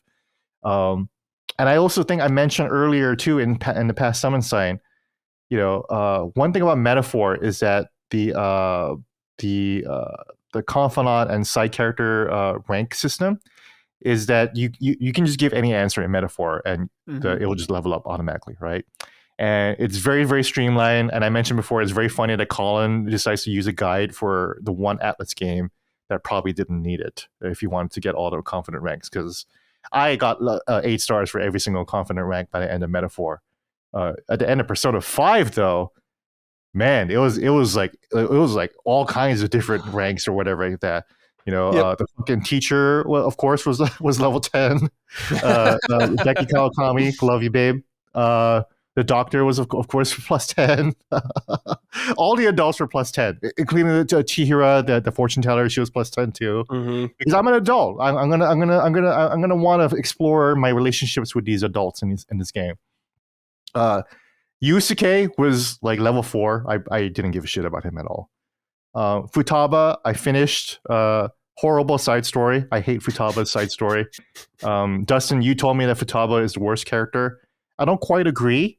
I like her, but I can see that she's kind of cringe and annoying, and her side story sucks. I hated her side story. Her side story was about how her parents are whoring her out for child porn, and your solution to that is that you change their hearts, and then the parents will be like, "Oh, we'll be better now."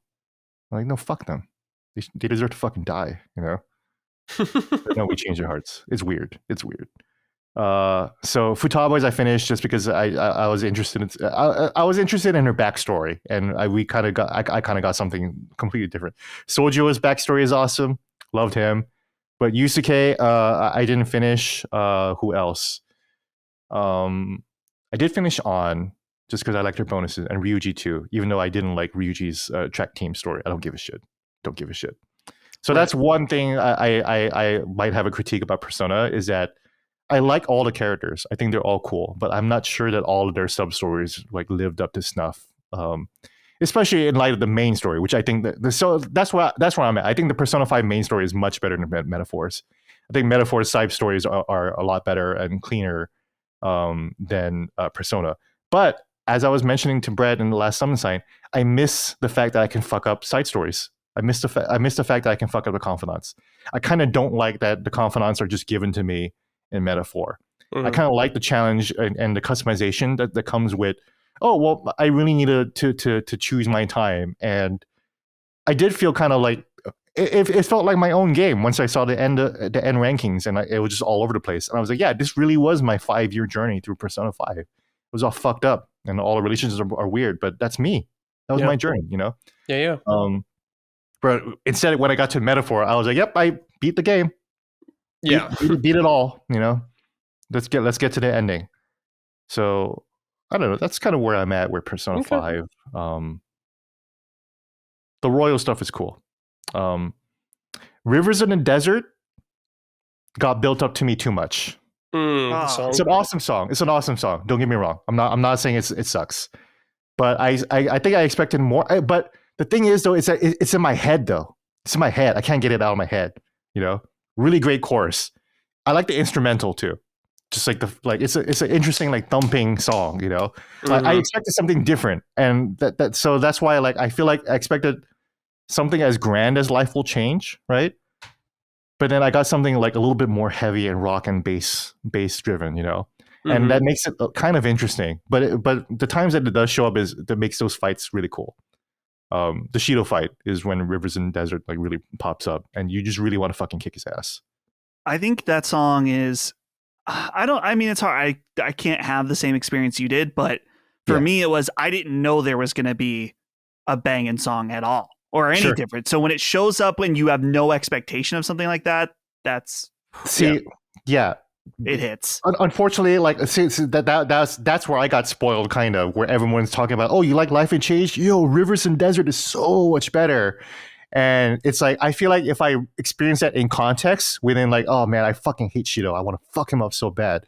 This fucking palace was so fucking long too, you know. So I was like really, really glad to be fighting the boss. And then I was like, oh, is this Rivers in the Desert I've been talking about? I was like, dun dun dun dun dun dun dun dun dun dun dun dun dun. I was like, okay, interesting. And then it gets to the chorus. I was like, okay, here's the part that everyone likes. I'm sure, right?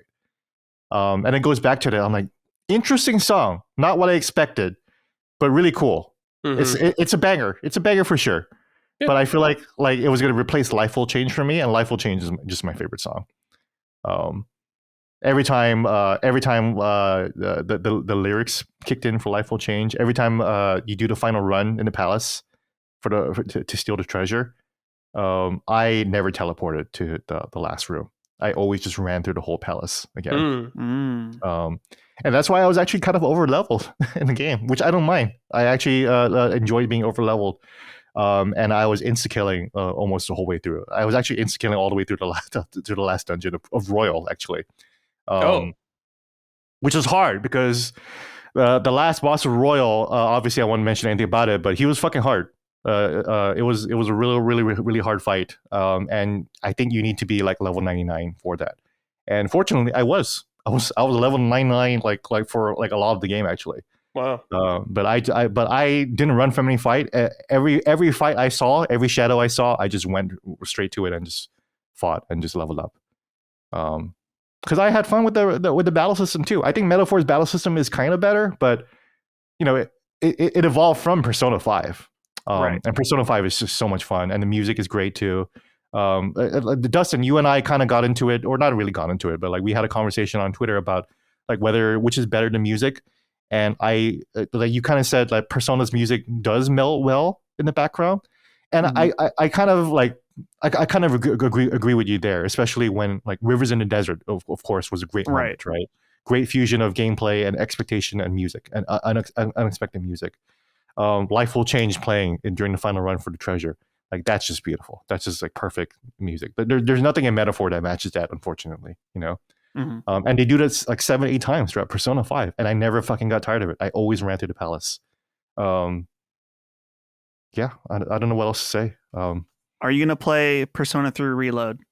I will. Yeah. Hell yeah. I shall.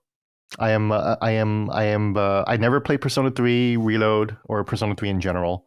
I always heard that it was repetitive because of the Tartarus sections, but from what I hear, Reload kind of just fixes so much of that, or just makes that a lot better. I don't know anything about Reload at all, other than it has something to do with death. So yeah, I would say it's definitely the weakest dungeons, but I think you will like the characters in that game a lot more, even than 5. because I sometimes hear it's a that the more story. mature game, I think, overall.